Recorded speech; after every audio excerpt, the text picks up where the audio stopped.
Hey there, I'm Steve, and welcome to Jamsin Entertainment, and welcome to the conversation. Just before we get started, there are many ways you can help out. You can like and subscribe so you never miss the conversation, but most importantly, please share this content. Let the people know that there's a community out there where we can have conversations like this that we love.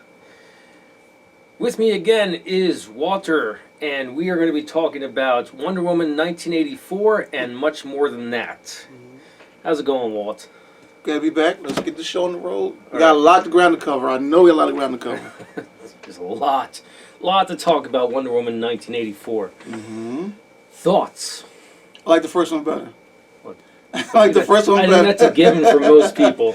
I like the first one better. I think maybe little kids like 1984, but probably. That's about it.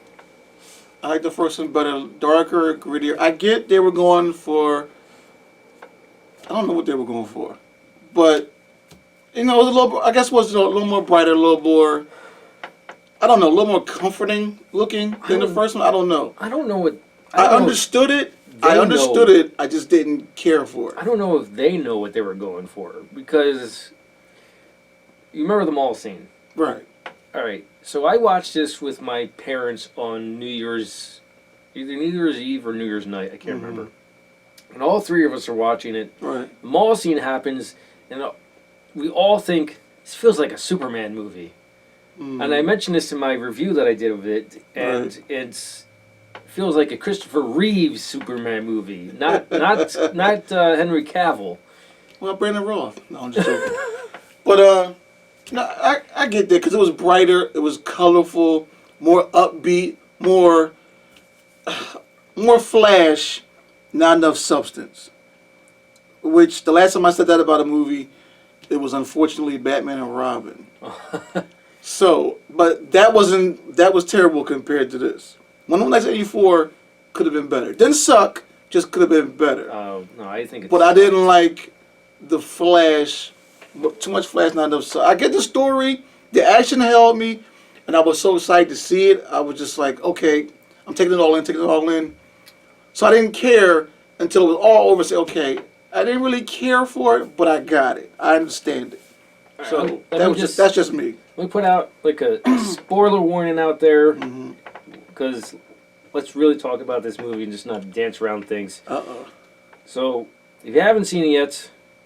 If you have, I feel your pain. If you haven't, maybe skip this one. That's my opinion. I didn't pay for it, thank God. Yeah. So the premise is really dumb. You have this rock, it grants wishes, and then you have Pedro Pascal, who's Maxwell Lord in this. Yeah. He wants the power of the stone to grant wishes, but he doesn't... What is his really end goal? The only thing I can think of is greed. That's all it was, because that character has been seen in comic books and cartoons for years. All he cares about is money. And they made him such a downtrodden type of dude where he just needed everything. His partner wants to take him to court, you know, for fraud or whatever the case was. His son, he ain't spent time with his son. He's got all these great commercials on about how successful you can be if you just do like I do. Right. And really he wasn't. So it was like, okay, I get it, but I didn't care for it. Because I've seen that character, they've used that character before in other formats. And he's a greedy businessman, yeah. But this dude was like down on his luck. And this rock was like his salvation. And like I get it, but damn, like it didn't hold me like I thought it would. At what point did you know this movie wasn't going to be as good as the first one? Probably after the mall scene. The mall scene kept me interested because I was like, okay, she's fighting, she's getting busy. It's a fun scene. Right. But I don't know where it lost me to answer that exactly. I don't know where exactly it lost me, but I was just so excited to see it all, so I didn't care at the time. I'm sure it's somewhere I was just like, okay. Like when matter of fact, I tell you, the guy playing Steve. Chris Pine. But I'm saying the guy in the mirror. Oh, yeah. That, like, what the fuck is the... I'm like, okay, I get it. And then when she finally renounces her wish, now her power is coming back up. And, okay, I get it. And everybody, the whole world around her was just crumbling. And I understand that, too. It was like it was a fucking riot. for lack of a better word. But that's what it was. No, this movie needed 2, 3, 4 more rewrites. They probably, like I said, but you gotta remember, this was supposed to be like some fun action flick for the summertime. But I knew this was going to be a dumb movie. As soon as he got The Rock by himself, he was like, basically said, I want to become The Rock. Yeah. I was like, oh God, really? This is where we're going to go? This feels like an 80s, kind of had a comic book movie. Yeah. And I exclude 1989 Batman, because that's dark and gritty. Right. This one is just like a campy Christopher Reeves movie. Well, no, his weren't. Yes, his were camp. The third one was campy. So was the fourth one. Fourth one was garbage. Yes, the first two were fine. Quest for Peace, garbage. Like, I'll look at that if I'm drunk. You know what I'm saying? Like, oh shit, this is all okay, you know. Other than that, like, it was campy, but just above where I could tolerate it. Like I said, I can tolerate 1984 better than I can tolerate Batman and Robin. I can tolerate, I'll give you that. I can tolerate Wonder Woman 1984 better than I can tolerate Batman and Robin. I think that's just me. The biggest problem is that none of the characters had any real motivation. These things happened because of this stupid stone. Well, you can also say Barbara's motivation that she wanted to be tougher, she wanted to be stronger. She wanted to be like Diana. Right. And she didn't know that Diana was also Wonder Woman. Right. And then she just slowly learning about her powers. But the reason why she becomes Cheetah is it's just so dumb. I want to become the most fearsome apex predator ever known. Like, but as I'm saying, on that one, that's how I said last time. This feels like a kid wrote this. Cartoons, the comic books, and live action movies are apples, oranges, and pears. It's 3 different things because she didn't get her powers originally like that in the comic books or cartoons. How does she get her powers? I don't remember exactly. It was one cartoon where she experimented on herself. They mentioned that in Justice League cartoon back in the day. Then the comic books was something else, some type of supernatural thing. But then also, it was like in the old Super Friends cartoons in the 70s, it was just a costume. It was like a cheetah disguise, whatever the fuck it was. It was just, like I said, it's 3 different things all the time with that. Like I said, I like Kristen Wiig playing the part, like I got it. She became this tough, badass woman, like I got it. But like I said, the whole movie overall was like, I wanted something more. Maybe if we had seen it in the proper format that was supposed to be in the theater in the summertime, we might have felt a little bit differently. Maybe. That would not have changed anything for me. Well, true, but we'll never know. What are your thoughts on Wonder Woman now flying and has the ability to turn things invisible? Well, the invisible jet has always been this. Yeah, but the way she was able to, she turned it invisible. Yeah, I didn't mind that. Do you know the story of how she did it originally? Because I don't. No. Okay. Because as a kid, I always just with Linda Carter. She just happened to have it. Okay. I forget how exactly why. I don't know all the details how exactly why, but I did like that. Like I said, the movie was. I liked the first one better. Actually, Linda Carter was my favorite part of that movie. And it's the end. At the end, goddamn! Like, it was good seeing her because they didn't do her in the first one. She looks good. Yeah, she's always looked. But she's an older woman now. What that mean? She's like 60 or something. Like, and she's fucking. She looks hot. really, really good. She looks good. That surprised the hell out of me. But that was the best part of the movie. Because she was the woman that had the gold suit. Yeah. So, I mean, every case is different. Like I said, maybe if we saw that format, like you said, it wouldn't change anything for you. It might change the perception for me. I don't know. But that movie got pushed back so many times. I mean, come on. Christmas Day, it is what it is. I've seen movies do that before in the theater, released on Christmas Day. I always thought that was a weird thing to release a movie on Christmas Day. But I guess they figured, well, people go that night to go see it after the Christmassy BS is over. You know what I'm saying? I don't know. Maybe more for adults. I remember movies like Geronimo and the third Godfather movie were released on Christmas Day. The only two I think of right now. But they were released on Christmas Day, and I'm like, how the hell did you release a movie like on Christmas? Like, damn, everything should be closed. But who wants what? Some people go to movies on Christmas Day. I didn't. As a kid, that was just a foreign thought to me. To go to movie, to actually get up and go to a movie theater on Christmas Day. Well, it's probably because we celebrate Christmas, and there are people that don't. True. They're probably the people going on Christmas Day. That'd be a lot of fucking people. Yeah. Because that's a risky to open a movie on Christmas Day in the first place, no matter what the action movie is. It's usually an action movie or a really intense drama that people want to see. And they expect that revenue to come piling in even on that week, especially on that day or following that weekend. So if the numbers don't add up, they say, oh, it's disappointment box office wise. What'd you expect? You want people to go to movies on Christmas Day? That's a lot to ask of people. Like I said, you and I don't have a problem with it, but every case is different. Yeah. I don't suggest any more superhero movies be opened up on Christmas Day. If you can help it, please. Please, please, please, please, please. Hollywood, just don't fucking do it.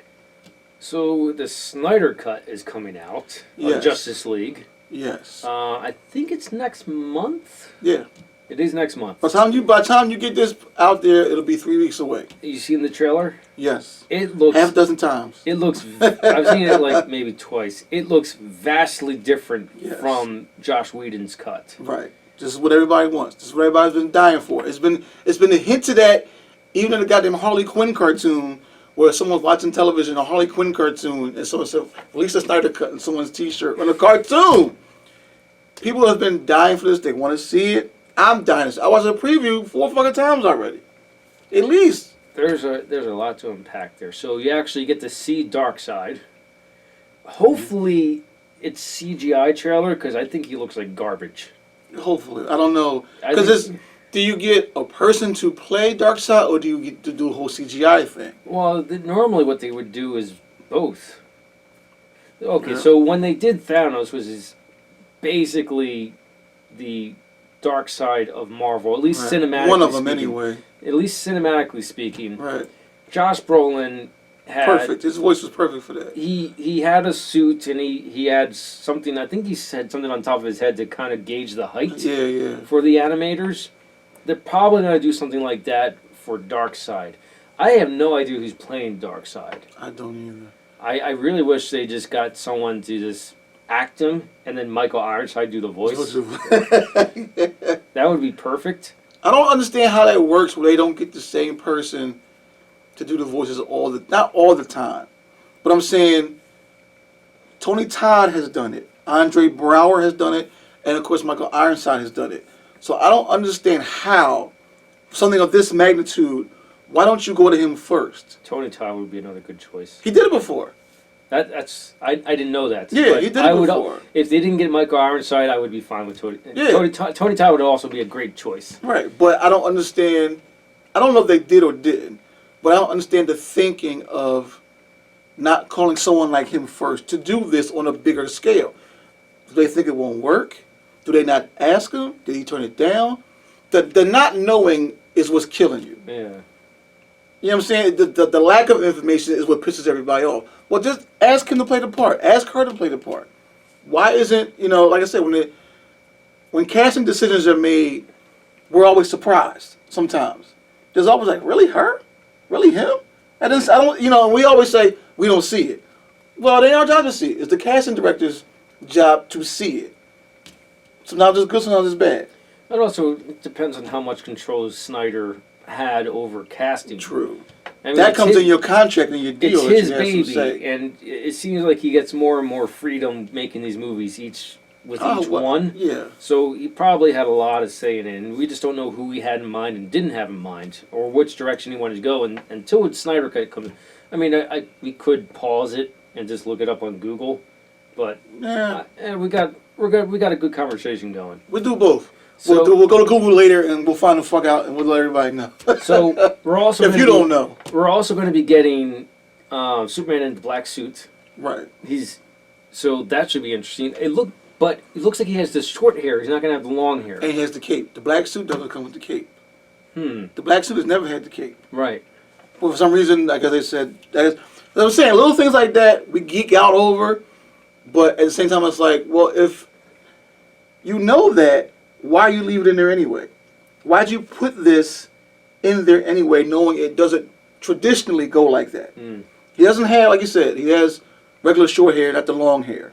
Because he's been supposed to be, quote unquote, dead. Right. So his hair has just been longer or whatever.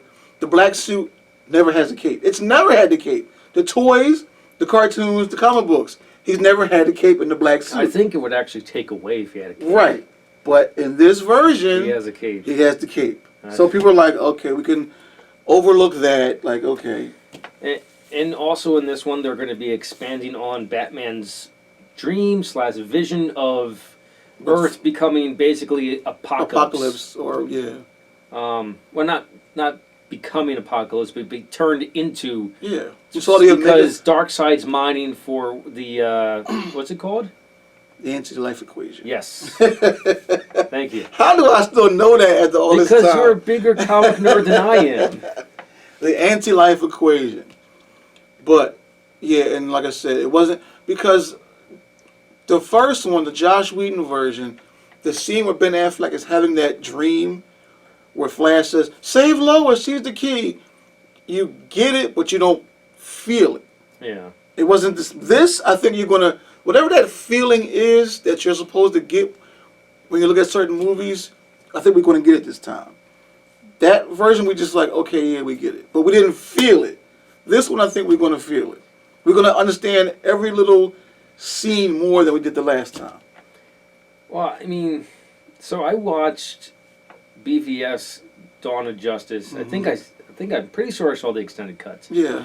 And I really broke it down, and I watched it with my parents. I really broke it down. I turned a 3-hour movie into like a 5-hour movie. You kept pausing it, explaining it to them. God, like, this is what's happening right here. This is. They don't want to hear that. They're like, okay, we got it. Calm down. Like, I can see this Snyder cut being like 3.5 hours, 4 hours. It is supposed long. to be more. I think they added like another. I'm not sure how long it's supposed to be exactly, but it is going to be longer than the version we already saw. They're bringing Jared Leto back as a Joker. What are your thoughts on that? I'm curious. For some reason, if I round up 100 people, I might find one out of 100 that liked him as Joker. I didn't mind him as Joker. You saw Joker just a different way than you expected. And some people just didn't like it. They didn't like the tattoos, the gold teeth, the hair, the jewelry. He didn't play it like Jack Nicholson. Heath Ledger didn't play it like Jack Nicholson. Right. Okay, you saw 3 different Jokers 3 different ways. You saw the crime boss Joker more humorous, which is what you saw. Heath Ledger's was anarchy. I'm going to watch people kill themselves and have a good laugh at it. Why? Because I can. I don't care about the money. I'm going to burn it. And I'm still going to have a good laugh. Jared Leto played a more gangster, a little smoother. I don't know what his mindset was, but it didn't bother me. I wanted to see it that we saw 3 different Jokers 3 different ways.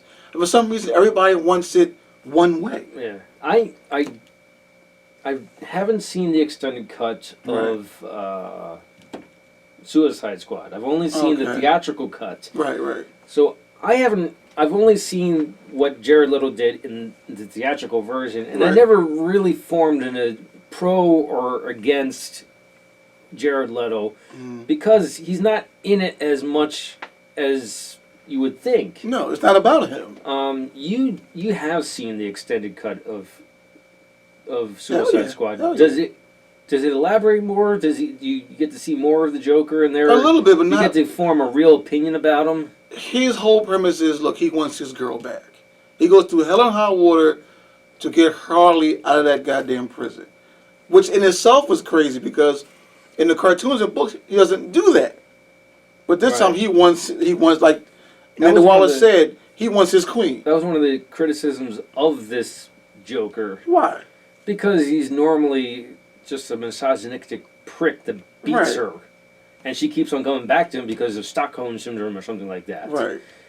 And this time he actually cares about her, presumably. I think it's just, well... He wants her because he wants her. Pun intended. It's mad love. Right. So, which is I think it is an abusive relationship, but they're both so batshit crazy. They can't even... Yeah, they can't... They can't see the forest for the trees. Right. It's right, they don't... But if you saw the movie, her fantasy was that she was married to him. Yeah. They got like 4 or 5 kids. Like, she's loving it.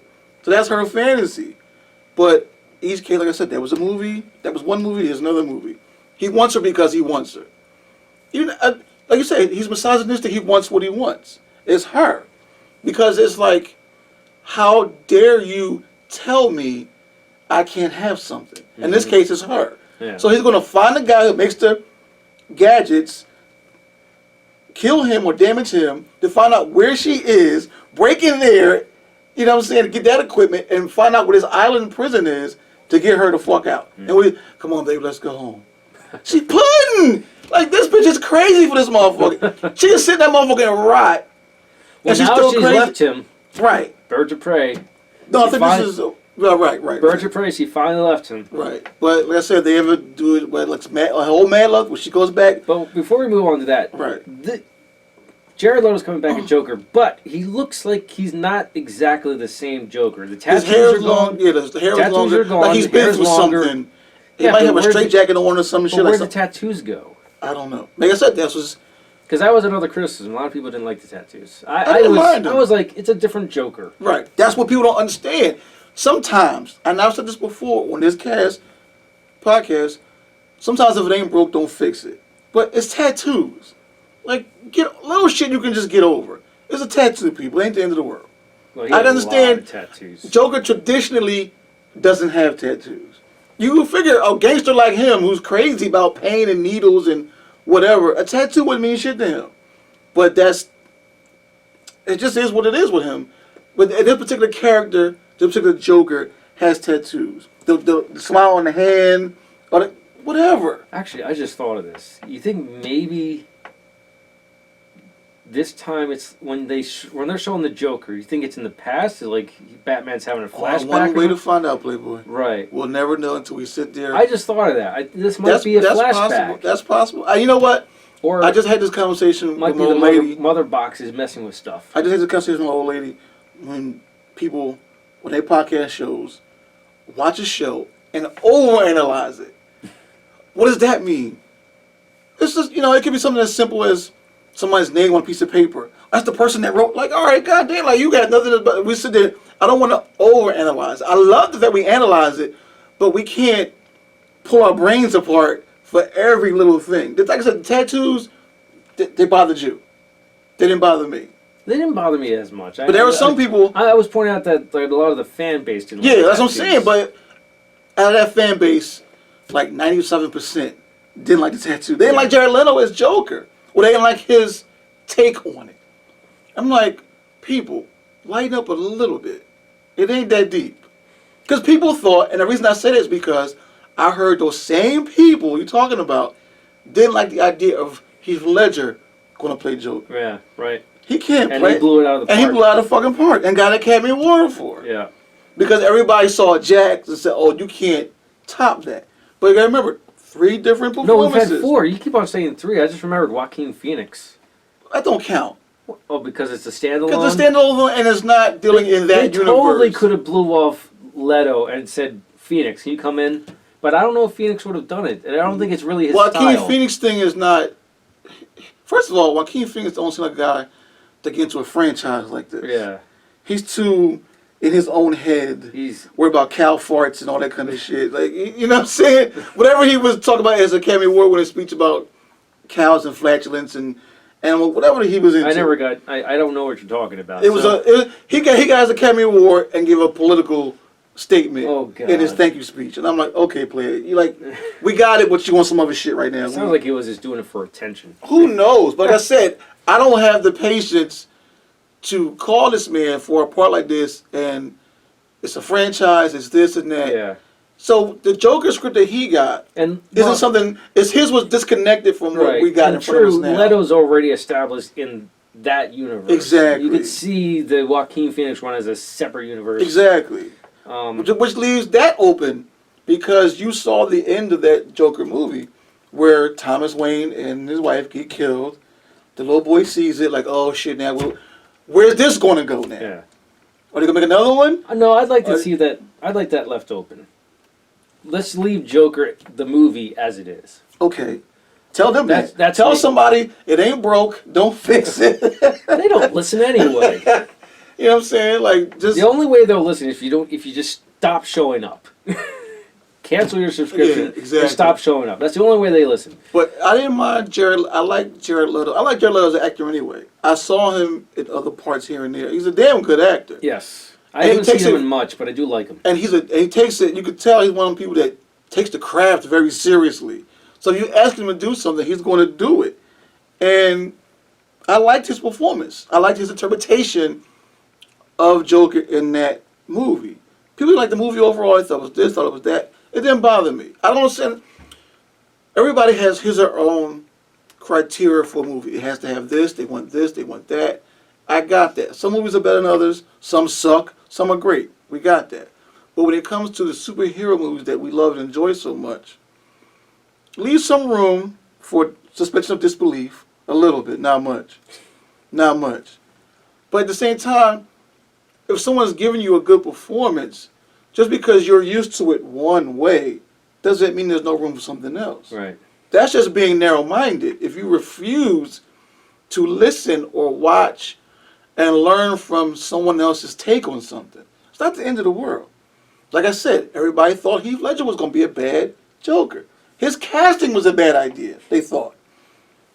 Because you just saw him in the pretty boy roles. Yeah. You know, the leading man that the girls want. Because he did a lot of like teen movies, young adult movies. Yeah. Then the Brokeback Mountain thing. That was after. I think that was after. What? Wasn't it? No. Brokeback Mountain came out way before. Oh, okay. His version of way before Dark Knight. Way before, years apart. No, I didn't. Yeah, no. It was his last film was actually Dr. Parnassus Imaginarium. Right, and that came out. He didn't finish filming it. They had to get Jude Law and Johnny Depp and Colin Farrell to do what? To do the rest of the scenes. Oh, okay. So get a little off topic, but whatever.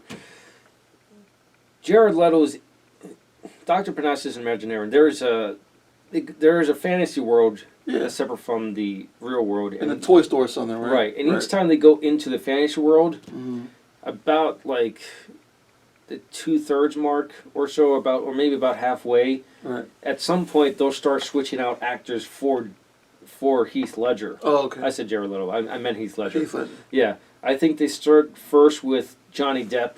And then next time they go back in, it's Jude Law, and the last time they go in is Colin Farrell. Yeah. Okay. Well, it's an okay movie.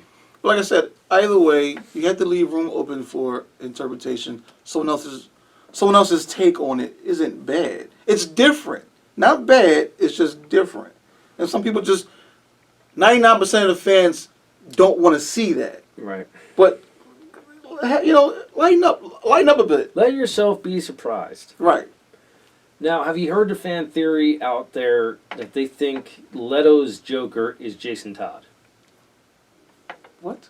Yeah, I only heard it on that makes no sense. Like one YouTuber I follow that does movie reviews and trailer reactions. Right. I don't know if he thinks could be Jason Todd or he heard the theory from somewhere else, but that's just what it. That's way off top. That's way off. Yeah, because Jason Todd is supposed to become the Red Hood. That's later. Right. And that's a resurrection in itself that hasn't been covered. Like I said, once we see this movie, first of all, it's going to answer a whole bunch of questions that we didn't get answered from the Joss Whedon version. It's going to show you more. Yeah. It's going to give you more detail. Steppenwolf looks different. Yeah, he does. He doesn't like this. I mean, he's already he's like a dark purpley blue looking. Yeah, grayish looking thing. Yeah. Now he's all in armor. Like this armor shit. Like that's the way he kind of is supposed to be. He looks like a porcupine. And I don't like the armor. I have to look at it again. I'm looking at the trailer again anyway. I know I am. Now as we have this conversation, I know I'm going to look at it again. But Steppenwolf is who Darkseid always sends first. Go do this. Go find that. And if I have to, or if I want to, then I'll come behind you. Right. And do whatever.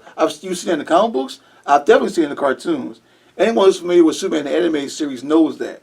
Steppenwolf gets sent in first to go clean house and do damage before Darkseid even comes. I know Snyder wouldn't do this, but we both grew up with Superman the animated series. Oh, yeah. And their Darkseid story has the character Orion in there. His son. His biological son. That would be really cool if Orion shows up. In what capacity, though? Because if he's already an adult, then he would be a good guy. Right, that's what I mean. Okay. He shows up as a good guy to, like, really, like, okay, so Batman has his theory out there. It's like, Right. there's something bigger coming. Right. Orion could come along and say, you're right, but it's My worse father. than it's worse than you think. And he's also my father, so let me tell you what's really focused going Yes. on. Right. I get that. That's a stretch because they haven't mentioned anything or they even hinted, which I know. But they don't have to necessarily. If they can, It could- they can it'd be introduce nice. him in this movie. Right, it'd be nice, but would you see it? Are they going to do it? Probably not. If this does well, leave it open for another one. Maybe. Because if that's the case, if you're bringing Orion, then you got to bring in Calla back. Yeah. You got to bring in Desaad. You got to bring in the Furies. You got to bring Granny Goodness, and the Furies. You gonna bring all? Yeah, exactly. I think wasn't she in? No, I thought she was in the Whedon version. no, I don't think so. No. I can't remember. I look at it again, but no, that's what I'm maybe saying. she wasn't. You can't bring in. You bring in I think it was Orion. just what they're called, cacodemons, aren't they? Parademons. Parademons. You just saw I Parademons. don't know That's where I got it. cacodemons from. And they never come with her. She has her own squad. The Yeah. Furies. Mm-hmm. The Parademons usually come with Steppenwolf. And he comes by himself, or he brings Parademons with him. And then Darkseid comes, he brings more fucking Parademons and everything else with him. He brings an armada with him. So it's a difference in that. But you would have to bring in Calla back, if you bring in Orion, it would just be crazy. Now you have a potential Avengers Endgame Infinity War that we got to bring in every damn body. Now here's the problem with that. As much as we want to see that, DC hasn't been as successful there's no as build-up. Marvel. There's no build-up. There's no build-up. They have, Man of Steel, BVS. BVS, Suicide Squad, Exactly. Shazam is a standalone, isn't Right. it? Alright, so we got 3 so far. And then we got Aquaman and Wonder Woman. Aquaman, Wonder Woman, Justice League, Birds of Prey. But here's You the have problem with 6 those. Here's the movies. problem with all the movies you just named. They don't, It's 7 movies. or they don't overlap the way Marvel did it. Right. That's the problem. They tried it. No, With they Man didn't of- even. They didn't even try it. They did try it. They did Man of Steel, and then they did Dawn of Justice. Exactly. They didn't try it. There was nothing in between. It should have been Man of Steel, Wonder Woman, Aquaman. Say it again. Say it again. Man of Steel, Aquaman.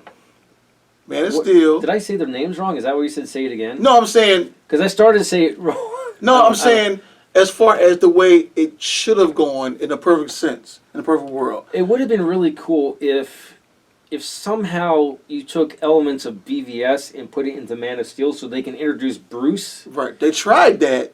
Because the part where he's like opening to BV, no, well, not the opening, because the opening is his parents dying again.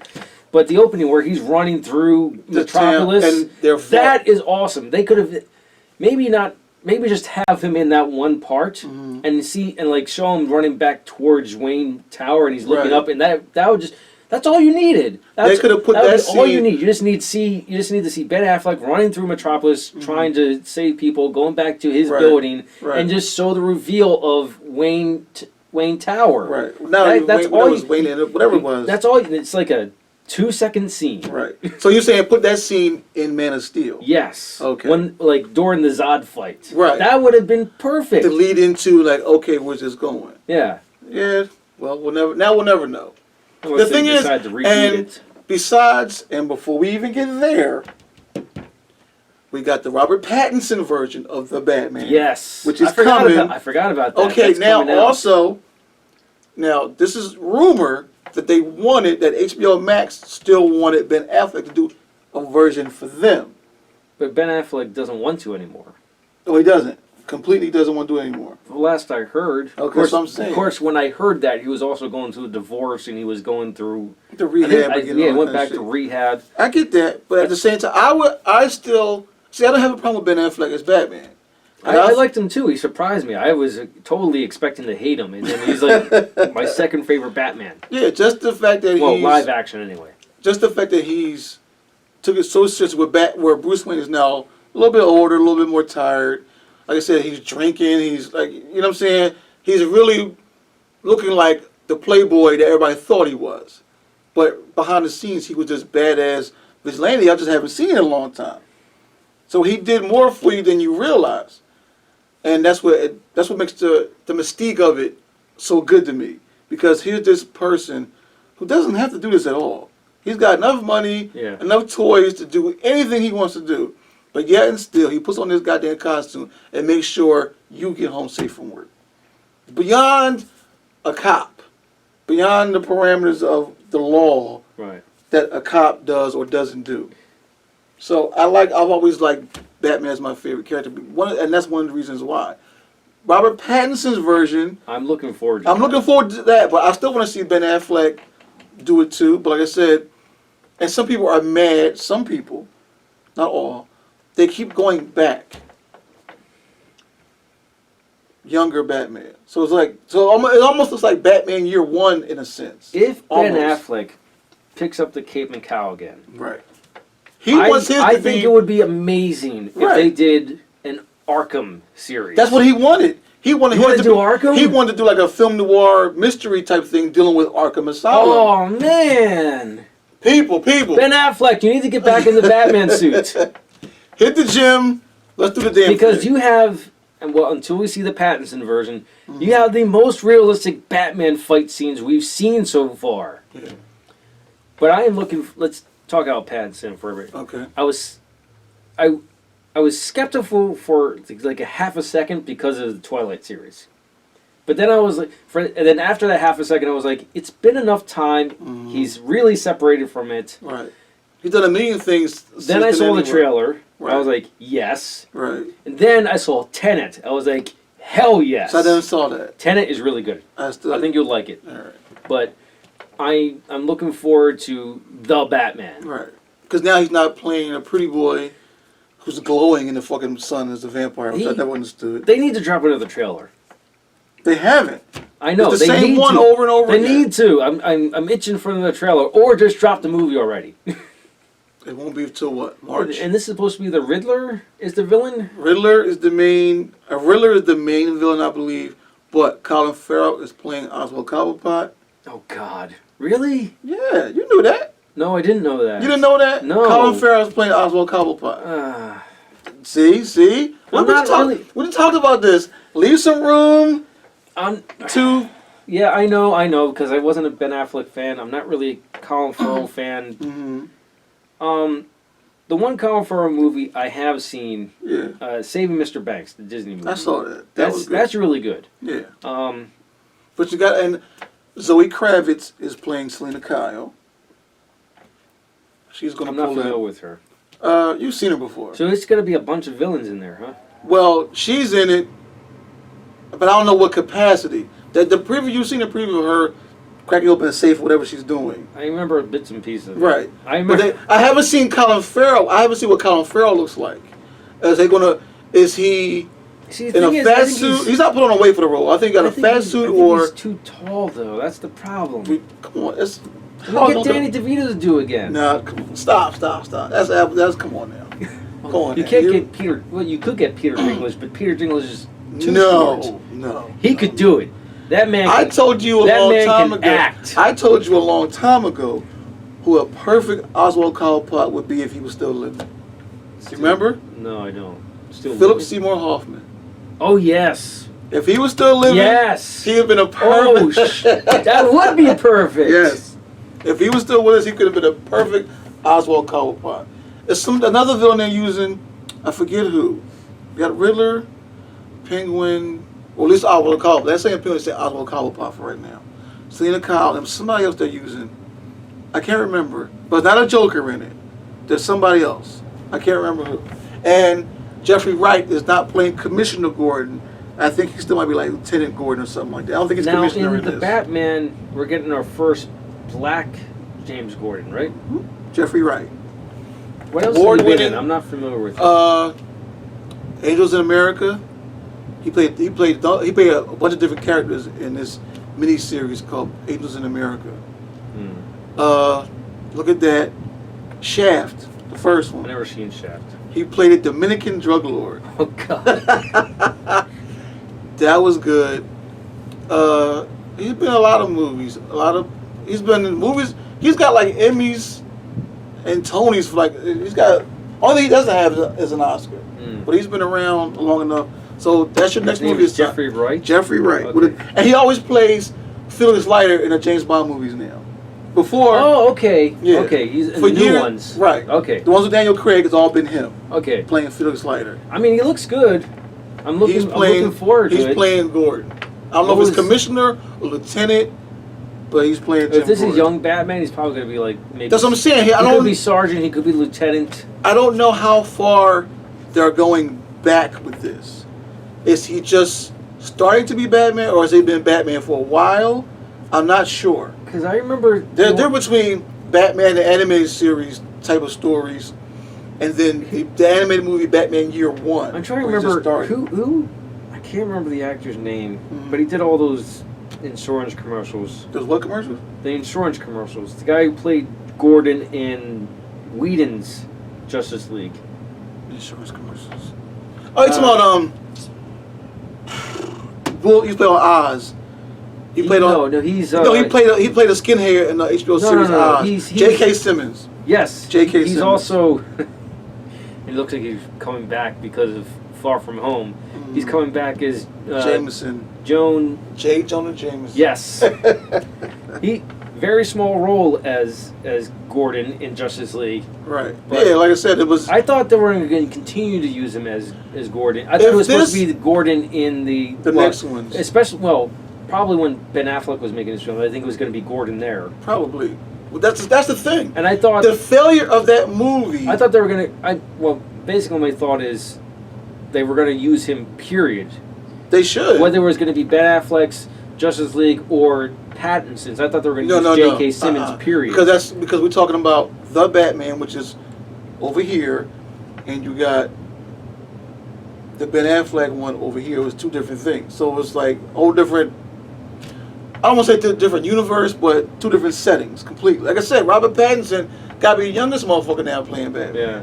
He's probably about my age, 35 that's what I'm or saying. so, but it looks like he's playing like maybe a mid-20s. That's what I'm saying. 27-year-old. Right. And he takes good care of himself. He can pass off as like a mid late 20s. That's what I'm saying. He's younger. He's the youngest one. So that means if they got him so young, there must be a reason for it. To have a story where it goes a little farther back.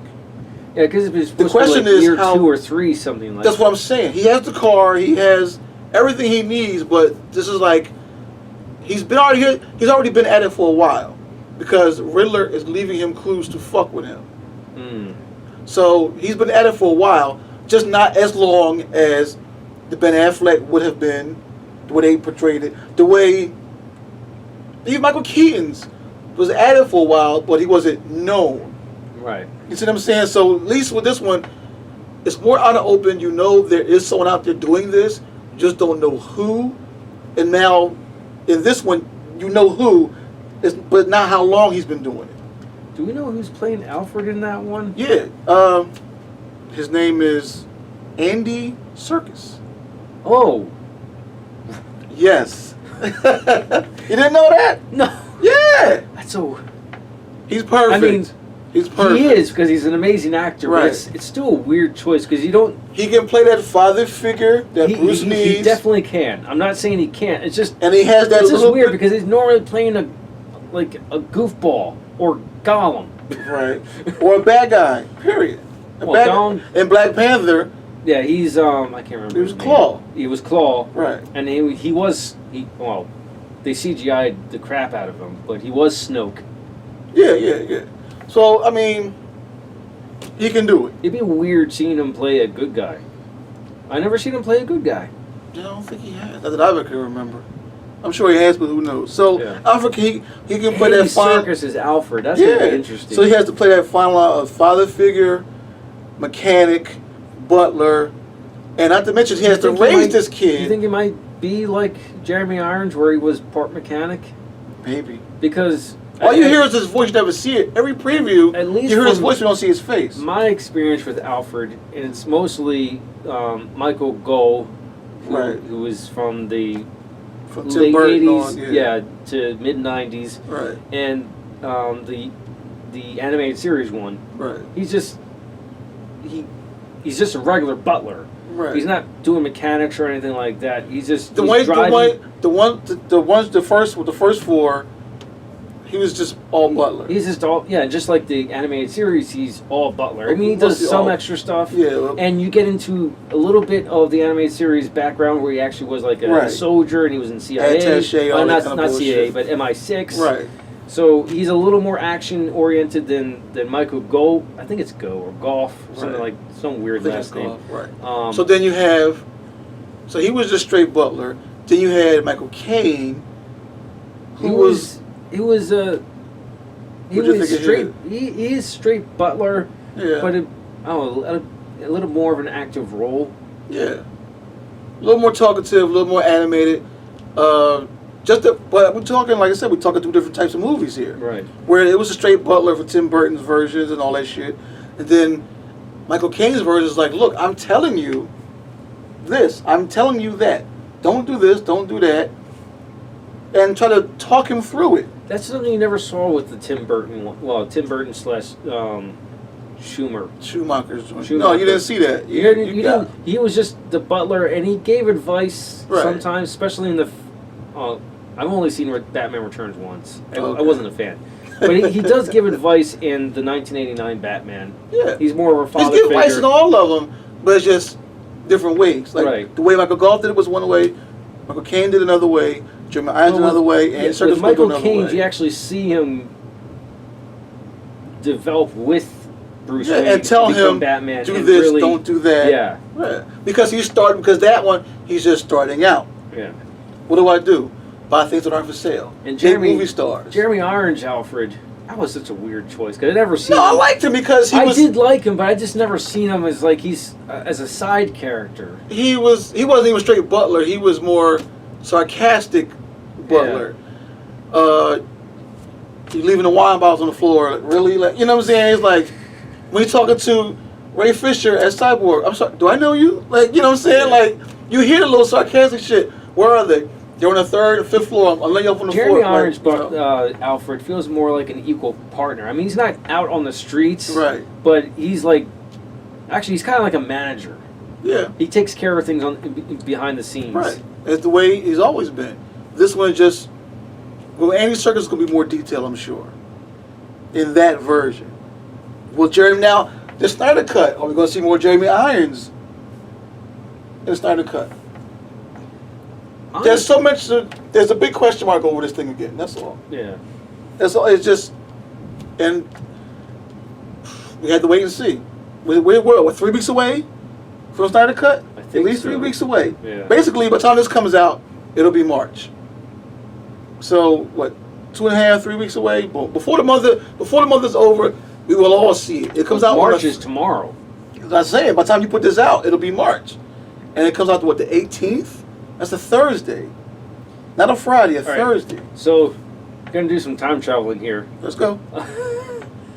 I just recorded a podcast yesterday. Right. With my friend Mike and Chris. And I haven't put that out yet because it took a long time rendering, and I just didn't feel like staying up to all hours and night putting up on. So that's going to go out this Saturday, which will be the 6th of March, yeah, something like that. So this podcast was being recorded on the 28th of February. Right. Will be going out the following Saturday. Right. So that's like the 10th. Yeah, the 10th. Right. Yeah. So after that, we're about 2 weeks away, a week away. Yeah. From the Snyder Cut. By the time you're watching this, Snyder Cut will be out. You'll see my review. It'll be coming out. It will be coming out, and you'll see my review probably the following week. Now, what you should do, record it while you're looking at it. What? You cut your podcast as you're looking at it. As you're watching it, have the camera on you, and you go through your review as you're looking at it. If you can do it like that. How don't people do it with video games? You record yourself playing a video game. You can record yourself watching a movie. I don't know all the legal things behind that. I'm sure. Oh, that's right. I'm sure if the camera's on me and I'm watching it, right. So like the camera's on me and the TV's over there and I'm watching it. You get away with I'm that. sure that's fine because I'm not showing it. I'm not stealing it. Well, I guess it's not air quotes stealing, but it's stealing if I'm recording it. Right. But just the audio part, I'll probably be fine. But that's a lot. Yeah. And plus, it's. You want to enjoy it for like the camera. Yeah, I do. Get you to pick your nose, hold your balls or something while you look at, whatever the case may be. So yeah, I get that. But as soon as it's over, now you should put out your review as soon as you finish watching it. Yeah, matter of fact. That's the plan. Watch it once. Take a break. Watch it again. I don't know. And put out your review. I like giving like a fresh. Okay, well, I'm just saying. I would say look at it twice before you put it out. No. So you calm down a little bit. Like okay. No. That way you can go over. No. What will happen more than likely? I'll watch it. Right. Review, like get my reaction on a review, and then we'll have a podcast about it. Okay. Yeah. Either way, you should. We can see if we can drag Sam out of here. Right, but you should, if at all possible, you should put out your review as soon as you get finished watching it. That's the idea. Like like it comes out on Thursday, so Thursday night you should be okay, ladies and gentlemen. I just finished watching. You know what I'm saying? And everybody know you were fresh off the press, because they hot off the press as they used to say. If you go pull that off, everybody will go crazy. You know what I'm saying? But that's the 18th, ladies and gentlemen. The Snyder, everybody within the sound of my voice knows the Snyder Cut is due on the 18th. God damn it, let's have it. Come on, this is, when last time you've been in, other than the Marvel stuff, when was the last time you really anticipated a DC movie like this? I was anticipating BVS. I really was. And then I was really anticipating. But this one, I've never anticipated anything more, I don't think, than this one. And not to mention, we got through it at home because of COVID and all that other BS. We got that. So, at home, you can really relax. I think I'm take it all in a little bit better. I'm a little more jaded than you are because I'm not a huge fan of this DC universe. Mm-hmm. I don't like how they've been doing things. You're the only one. I think I might enjoy the movie, but I'm not going to love it. I think I might. Well, let's see. 1 is it absolutely sucked ass. 2 is a cinematic masterpiece. What do you think it'll be? I think it's going to be somewhere in the middle. Like a 6? Maybe a 5. Really? Yeah. All this anticipation and build up, you think it's going to be like, Me personally, the track record of this franchise, yes, I think it's going to be Well, I think for this one, 1 being absolutely sucked ass, 10 cinematic masterpiece, I'm anticipating a good hard 8. Yeah? Yeah. I'm anticipating that. Okay. Now, will I get that? We'll never know until the goddamn you have a little more faith in Snyder than I do. I do, because you know why? Because of his personal stuff that happened with him. No. Aside from the horrible, it's really sucks right, what he had to go through. Right. But I'm always rooting for the underdog. That's my problem. The more you tell me someone can't do something, the more you tell me someone can't accomplish something, the more I want to see them do it. Okay. Oh, Steve shouldn't do that anymore. He's too old. Oh, he's too washed up. He don't have it no more. His best days are behind him. Fuck that. I want to see it. All right. If it's wrong or bad, then I'll say it. I'll admit it. But if you put into it what everybody thinks you can't, like I said, what everybody thinks you can't do, you pull it off. That's what I think is going to happen with this. And first of all, you have to be a fan since day one. So most directors are fans of comic book stuff anyway. So this is their dream come true of how they want it down. If you don't have the studio or looking over your shoulder every 5 minutes, this producer saying do this writer is saying that. If you can do your vision, which is his cut, his vision of how we want it to go and how it should go, it should be good. But the problem with Snyder is that he wants to make like a 10-hour movie. I don't mind a 10-hour movie as long as it's good. And the studio always says you have to make it shorter. You have to make course. You have to release like a 2.5-hour movie, maybe a 3-hour movie. Right. And that's why his movies seem so. So what? I don't know. Dull? No. They're not dull, but they're messy. There's too much in there. Yeah. Too many cooks in the kitchen, as they say. No, he's trying to tell too much in a short amount of time, and that's why he probably could make a 10-hour. Yeah. He would probably do great if he stopped doing, or at least for DC, stop doing movies and do miniseries. If you want to tell your story, do the miniseries. Do like an hour and a half miniseries. Do like 10 of them. On what format though? You see what I'm saying? I'm all for physical media. I mean, yeah, you can release it on whatever platform you want, Right. but I love physical media. Yeah, I get that. Like I said, I'm excited. Nothing's going to tear. Like, it comes out on Thursday. I got to work. You know that. We both got to work the same day. I'm going to purposely wait until, like, Saturday night. I'm going to try and take a nap. I'm trying everything. And just wake up. I want to be bright-eyed and ready to go. I don't have HBO. My parents have it because they just switched their TV and internet provider. Mm-hmm. They have a year free of it. Oh, okay. So I may or may not see it on the 18th. I'm going to try to see it on the 18th. No, I know I'm not, because I don't want to have to watch it and then go to work. I want to chill all night and watch it. Because I might want to watch it again. Who knows? Yeah. So I'm going to sit there. I know. I had it all mapped out in my head already. I'm going to take a nap. When I wake up, I'm going to have my pizza or cheesesteak or beer or whatever I'm going to have. I'm going to have it all. Yesterday episode of The Simpsons where the kids and everybody go to church and Homer's just sitting like this. And nothing moves but his arms. Got the popcorn, chips. He's that's gonna be me. I'm gonna move just like this. Everything's gonna be reachable. I don't want my eyes to come away from the screen. I don't want to miss a frame of this. That way, I know what I'm looking at. I know I'm anticipating a good movie anyway. So I'm gonna be high. I'm excited now.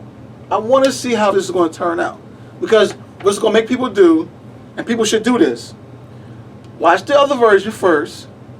Watch Josh Whedon first. Right. Look at it if you can stomach it. I know it's hard. Watch it. Watch it again, right before you watch this. That may be more fresh in your mind. I mean, some people do it, some people don't. I have a habit of doing that when it comes to movies like that and originals and remakes. If someone puts out a remake of a movie, I will watch the original real quick and before I watch the remake. That's not really a remake. It's just. I'm just saying, a different cut or anything. I have a habit of doing that. Like if you buy a DVD or Blu-ray and it says, you pop it in and it says, they ask you what version you want, the theatrical version or the uncut version. I watch the uncut. Yeah. Period. Especially if I never saw it before. What do I know if I'm missing anything or not? If I saw it in movies, well, the uncut that's version something different. Has added scenes to it. It's added scenes, but this one's going to be completely different. It right. looks like there are some similar scenes in there, right. and they just redid the CGI, like Steppenwolf specifically. They're using some of the same scenes, but they put armor on him instead of the whatever he was before. I don't know what that was. But I said Darkseid is more vivid now. He's not. You know what I'm saying? You see him. Everything, whatever we didn't see, we're going to see. Whatever we missed, we're going to get now. We're going to get more detail. That's what I'm looking forward to. They want to see what the big deal is. We all do. So I want to see this man's work for what it was supposed to be, for what it was meant to be. All right. Moving on from the Snyder Cut. I've been meaning to ask you this. I have my own copy. Haven't watched it yet. Uh-oh. Death in the Family. What about it? Can I get some more? Yeah. What about it? Have you seen the new movie that came out? Yes, I saw Death in the Family. It's interactive. Yeah. What's that like? I watched it. I didn't interact with it like that. No? I just watched it straight through? I watched it straight through on So, but do you think? Oh, okay. Because if you bought it on Blu-ray or DVD, you can click on this and click on that. So it's not interactive on HBO. No, HBO Max. No. Okay. No, it's not. But what'd you think of it? It wasn't bad. So the thing is, if you saw Under the Red Hood, that's what you're getting. That's something that they're doing recently. Yeah. I mean, they now.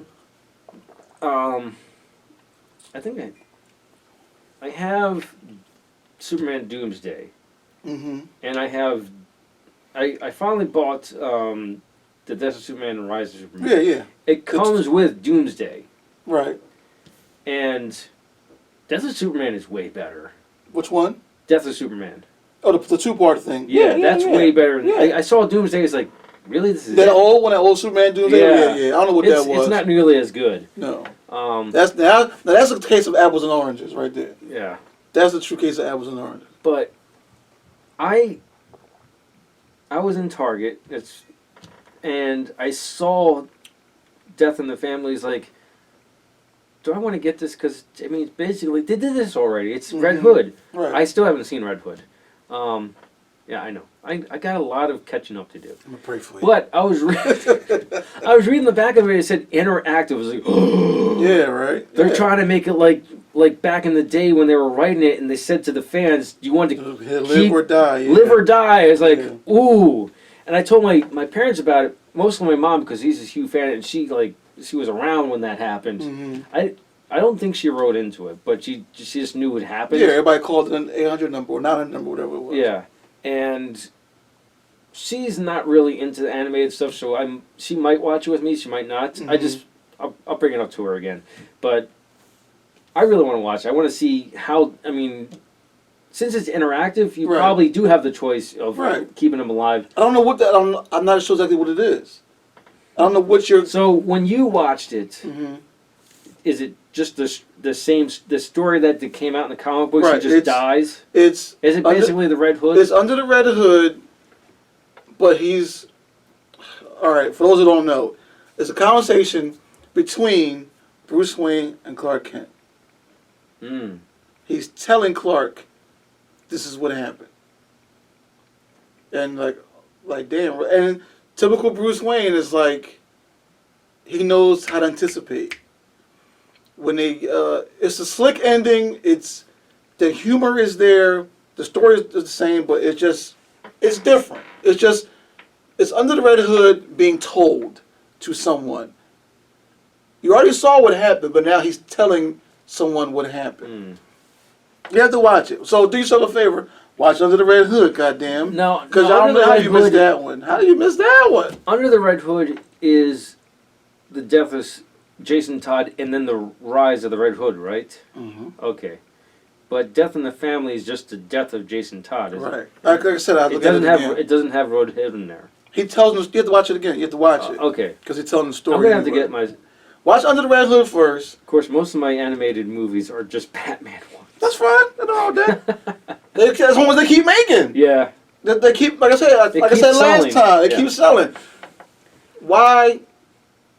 It ain't broke, don't fix it. Your top money makers: Batman, Superman, Wonder Woman. Batman, Superman, Wonder Woman. They'll do a Batman, Superman, Wonder Woman, then Justice League, then this, then that. But they come right back to Batman or Superman or you know what I'm saying? So why not?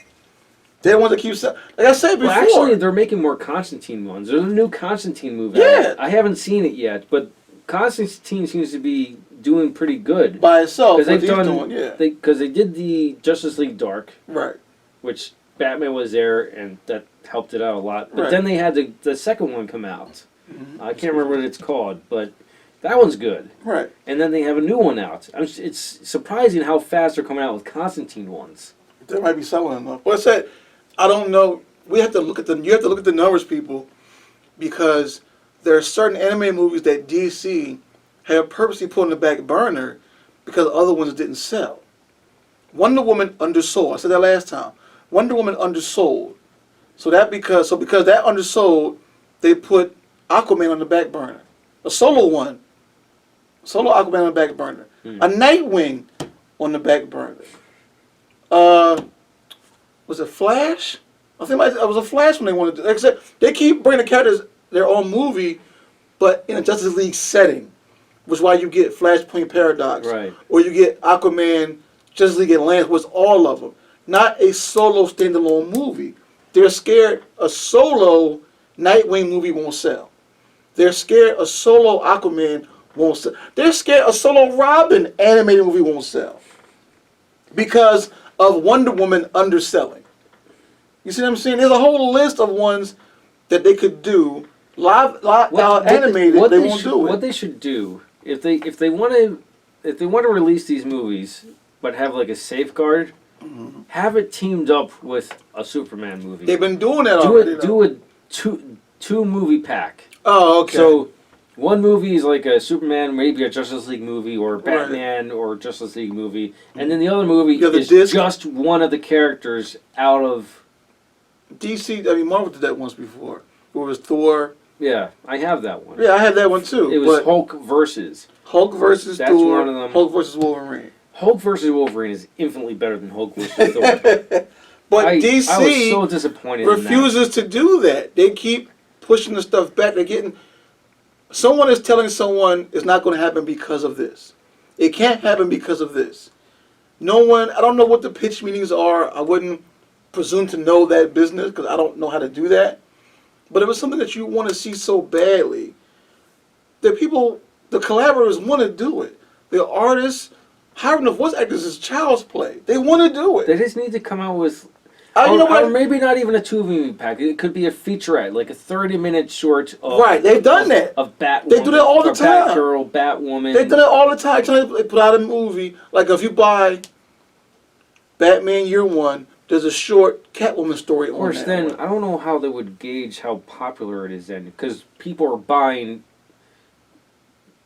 Let's say it's But first of all, people aren't buying DVDs and Blu-rays the way they used to anyway. Yeah, but let's say it's like Under the Red Hood, and then there was like a Robin 30-minute. You didn't see, so you didn't buy Under the Red Hood. No, because there's short stories on all those movies. What I'm saying is, people are buying Under the Red Hood because it's a Batman story. It's right. It's a great story. Right. They can't really gauge if people are buying it for the extra content either. That's what I'm getting at. So maybe my idea, maybe it would have to be a 2-movie collection. Okay, that might work. But because of that, like I said, and this has always been my opinion, test everybody first with what I call an appetizer before the main dish. Put out a Batgirl animated movie. You know, straight to DVD, Blu-ray, HBO Max, whatever. Test with everybody with that first. Because you did it with a Killing Joke a little bit. Yeah, but see, that was just a Killing Joke, where it's the Joker and Batman. Yeah. I want to see a solo Batgirl movie. You can have Alfred, you can have Bruce Wayne doing something, but it all be her. They won't do that. So that reminds me of one. They're scared to do that. The one episode. I can't remember if it's a Superman the Animated Series episode or if it's a Batman animated series. What? It's Batgirl and Supergirl team up. Oh, and Girls' Ivy. Night Out. Yes. I can't think it was called. It's called. If I'm not mistaken, it's called Girls' Night Out, not Ladies' Night. Girls' Night Out. Take that idea. Right. Not the story, but like the characters, and just right. like make a movie out of that. I think they want to.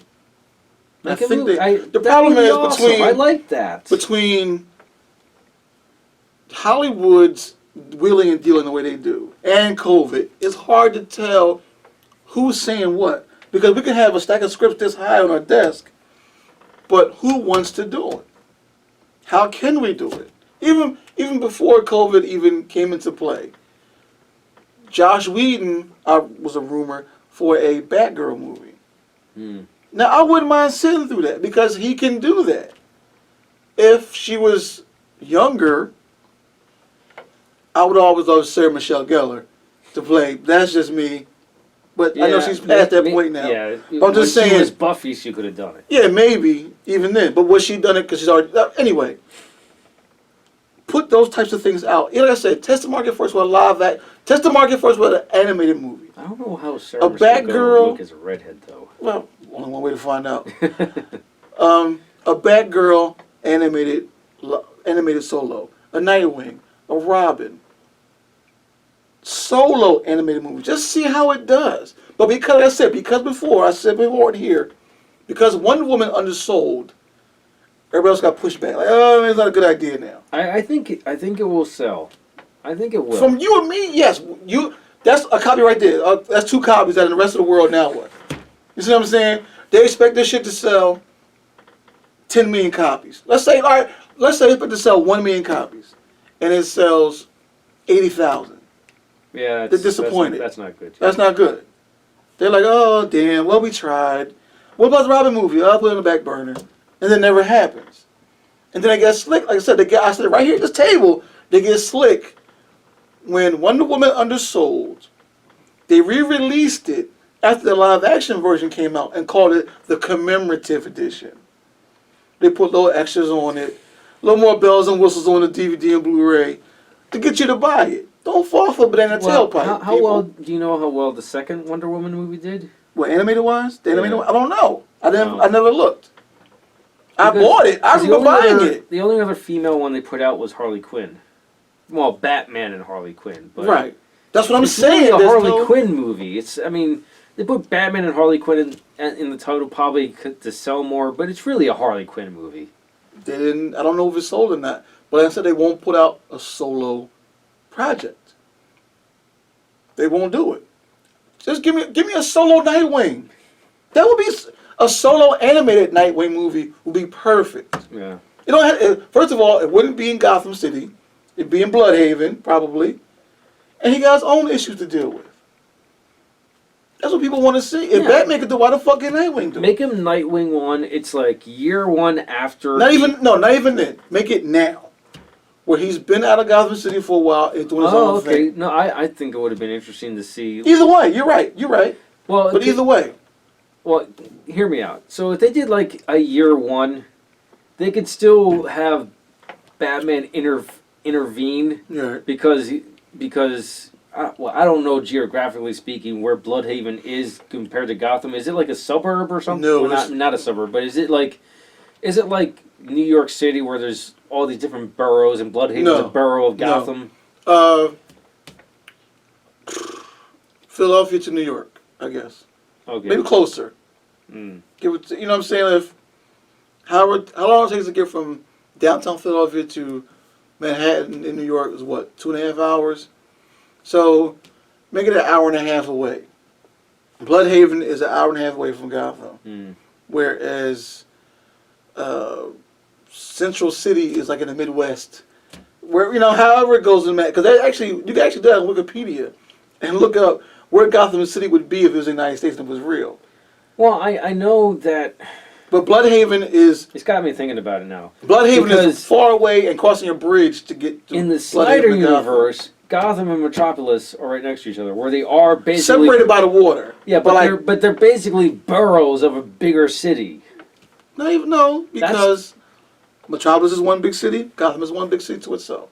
2 different cities. Yeah, but I mean... They just looked closer in that movie. New York is split up similarly. That's in the city. The city is split up into 5 boroughs, yeah. But Gotham is not split up into 5 boroughs and one of them being Bloodhaven. That's not the case. From my perspective, in the Snyderverse, Gotham and Metropolis are boroughs in a bigger city. No, they're not. No. Even though they're that close. And it shouldn't be that close, but they are. They're separated by what? 100 miles of water?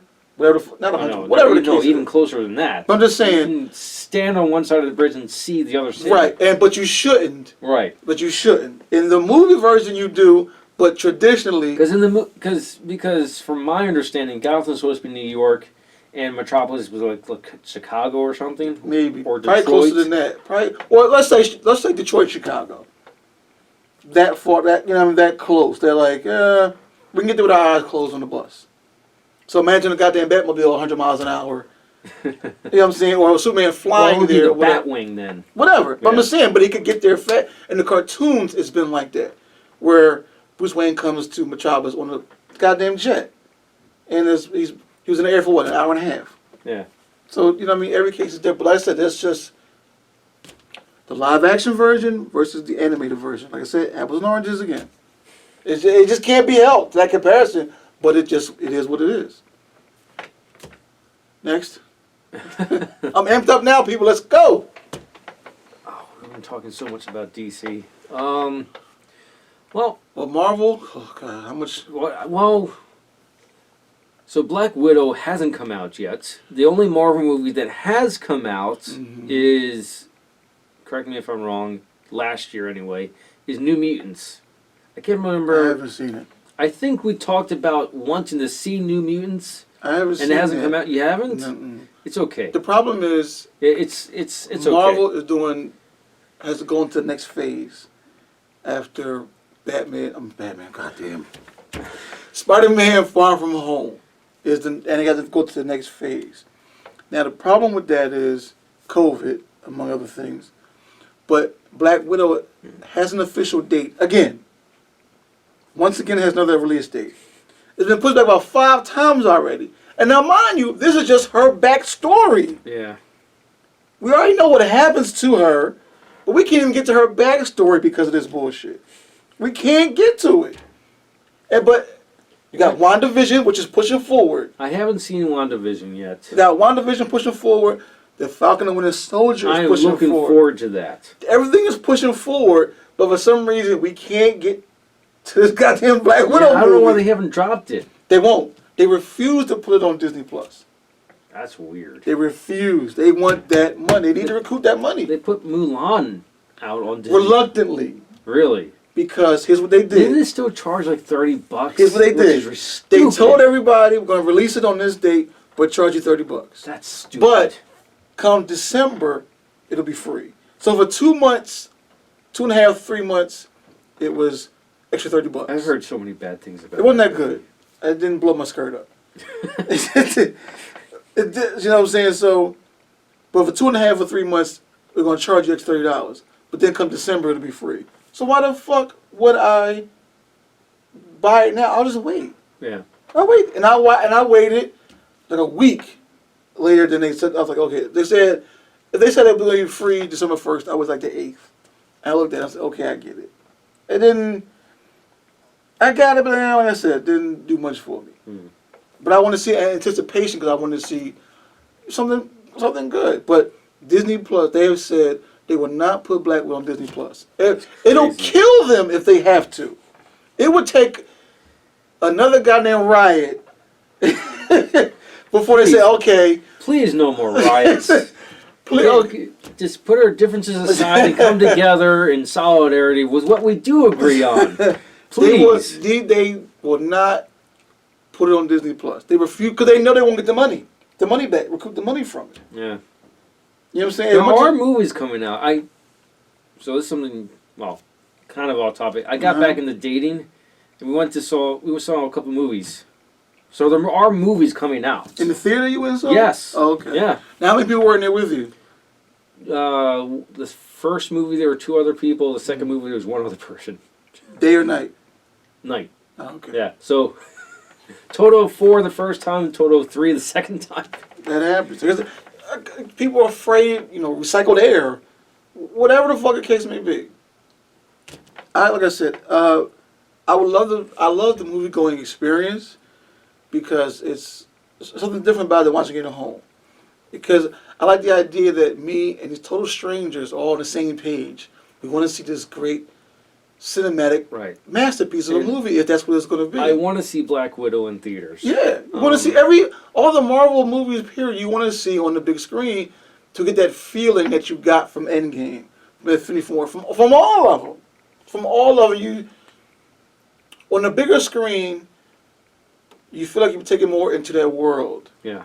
Than you can watching it at home. At home is good, but it's on the big screen. It's like, oh my God, you're in there. You feel it more. It's not the same. It's good, but it's not the same. Right. And that's what people want. Now, if we can't get it, then I just bite the bullet and say, fuck, we just can't get it. It is what it is. But I mean, I would rather see Black Widow on the screen, big screen, sure. And not to mention, drive-ins are kind of coming back. Down the East Coast, though. Yeah. They are weird. Yeah, I don't remember which the names of them are. People, but write it in and find an East Coast drive-in theater and post it where the hell we can find one, please. Well, I know where one is. I go one up it's all the way up in the Poconos. But my relatives, aunt and uncle, with their, I think their kids come sometimes. I mean, they're adults now, but I think there's one, maybe 45 minutes away. I can't remember where, but there's one about 45 minutes away from us. I think it might be in Jersey or something like that. Yeah, Jersey. I think Jersey might still is. Yeah. See, there's plenty in California and Arizona, sure, but in the East Coast, they all seem to be gone for the most part. I don't know why. There's not a big... Well, they can't seem to stop building things. No. They're always building stuff. And then you got too much stuff around there, they gotta... Now, you think watching Endgame in a drive-in would have the same impact as watching That's in the how theater? I watched it. Really? Yeah, that's how... The first time I watched it was in the drive-in. It was amazing. Really? Yeah. I really loved it. But see, you can't... Can you look out and see amongst everybody's reaction in their cars the same way? I don't want to. No? Like in the theater... That's my one pet peeve. You can peeve. hear it, like, oh, like, I'm not saying, All right, so that's one of my pet peeves. Of the theater is like, yes, there are audience reactions that I'd like to be part of. Right. But then there are, not during the Marvel movies, but other movies I've been in, like, people are talking, and if it's a horror movie, they're like, don't go in there! I was like... I haven't done it yet. I probably won't, but there's people who are just... Irritating as hell. I haven't even been politely saying, could you please keep it down, or please be quiet. Like there are other people trying to watch it. I haven't even done that. Right. Mostly because I just want to say, shut the fuck up! Yeah. But I know that... Oh, I will get you put out. Not the way you put I'll walk, you know what I'll do? I'll walk past you, look at your seat where you are, and go tell the man, yo, somebody ain't talking. Get my money back. You know, I don't know why I didn't think of that. I used to work at a movie theater. Yeah. That should have been my go-to. Let me tell you something. Yes, this is a black man saying this. I will get you put the fuck out of the theater talking too much over my shoulder, or I hear you, or anything like that. I will see where you're sitting, and I will go tell somebody to remove you. Or I get my money back, and I'm leaving. I want to know. Because most of the time, it's been someone younger than us just being stupid. There's... Well, I don't know what age grade. Yeah, no, but I'm saying, I don't know who it is. I just know that it's annoying. It's been my experience where I started going to see certain movies, Marvel, DC, what have you, where the person is making noise too much, they talking too much, they're on their phone, whatever. I don't want to hear that. So if I hear that, you got to go. Period. See, it's the weird thing is, I haven't experienced that with any of the comic book movies. Doesn't matter what franchise. Or, like, the Star Wars movies. I've only experienced with other movies. Right. I don't know what it is. Maybe people that go to see these franchise movies have more reverence for the theater. I don't know. Or they know other people want to enjoy that everyone's there for, like, it's but like in the a cause. perfect world, everybody on the same page to be quiet and just enjoy it. Right. I saw one of the Pirates of the Caribbean movies, and some girls and shut the fuck up. I want to fight whoever said that. Like, bitch, shut up. Like, you know, you don't want to hear all that. For the average man, average woman, you bust your ass all week at work. You want to go out and see a movie. You want to see it the way it's meant to be seen, in quiet, dim light and quiet. You had all day. You had all day talking on the phone. You had all day talking to the person. It's time for that to go off.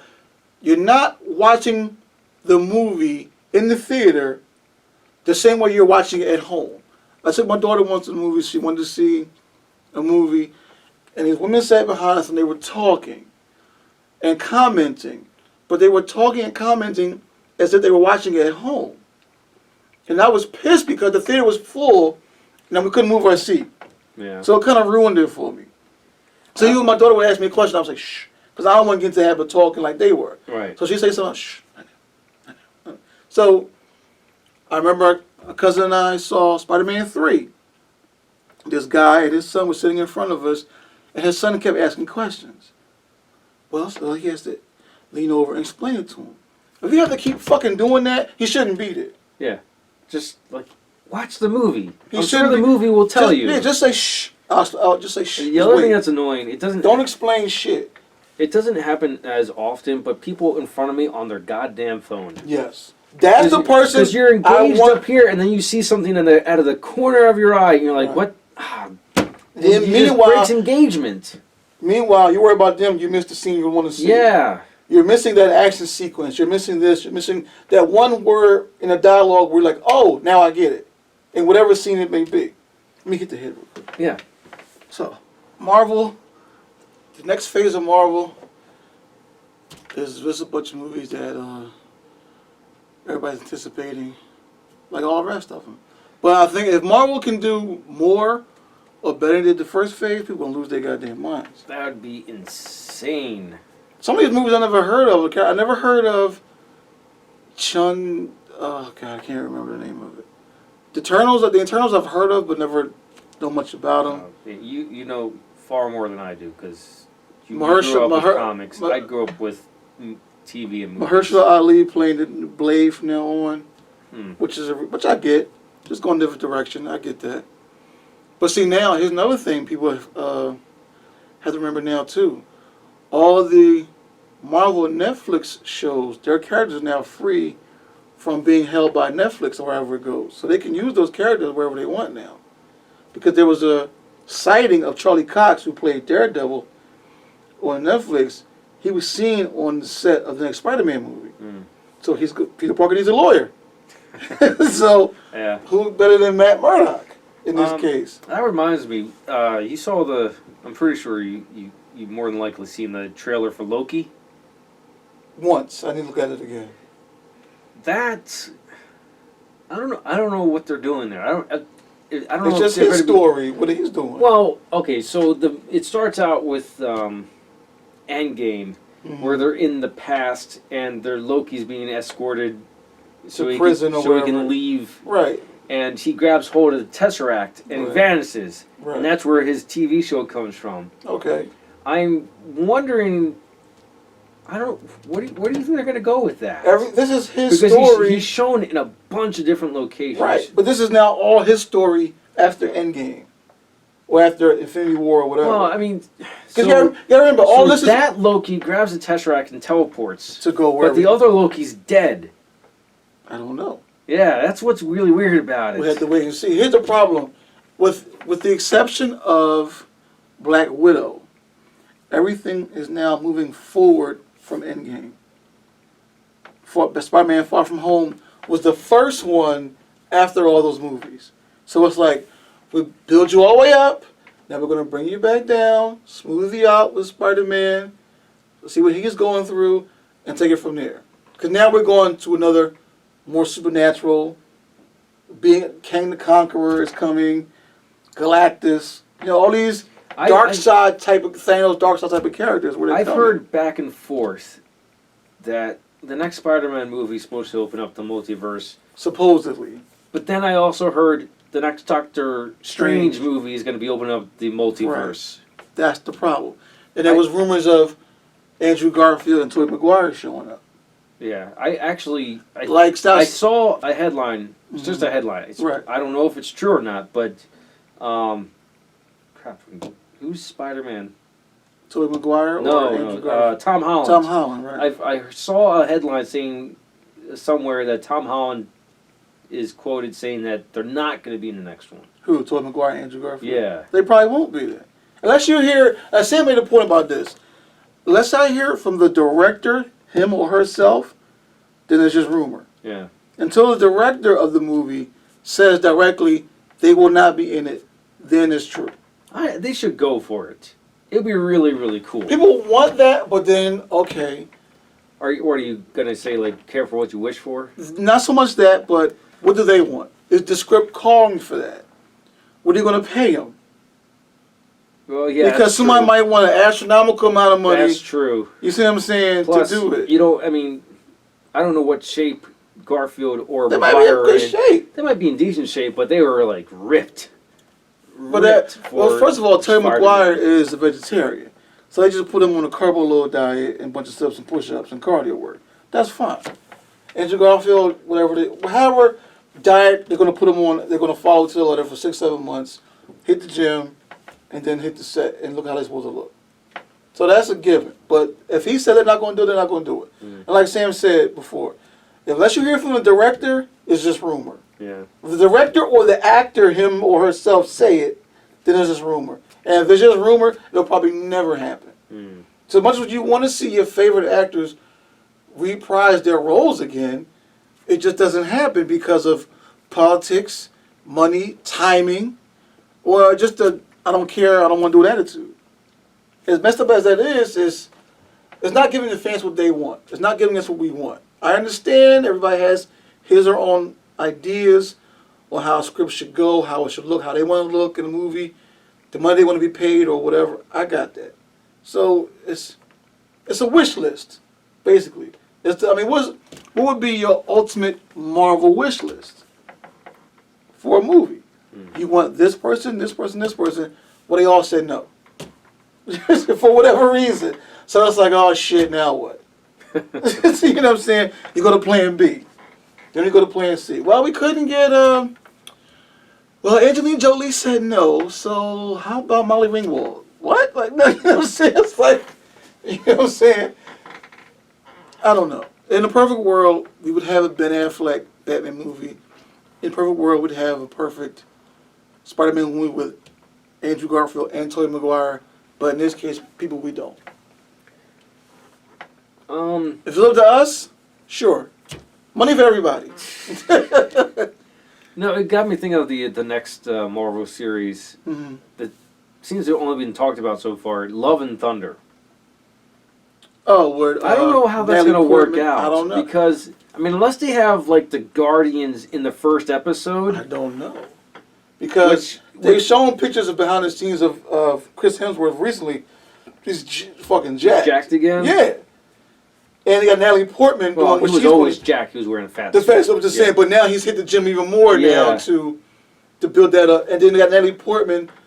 Now she's got a hammer doing what she's going to... Yeah, okay. She's Lady Thor, right? I don't know how this is going to go. I think that's the idea there. I don't know. If you know anything, send us a message, let us know. Yeah, let us know in the comments below. But just the way things have played out so far, in the way I guess the way I want to see it, I want to see the Guardians at least in the first episode of Love and Thunder, and they can do what they want because Thor did leave with them. Right. They need to answer that somehow. Unless they make Guardians of the Galaxy 3. Are they supposed to? Yeah, they are. Yeah. What I'm saying is make that movie with Thor in it, and it's supposed to take place before Love and Thunder. Right. Which they could do. Well, okay. So the Love and Thunder is all taking place now. Forward. You're going forward again. Right. But what I'm saying is, so Love and Thunder, they could use it as something to build towards Guardians 3, but Guardians 3 takes place before it.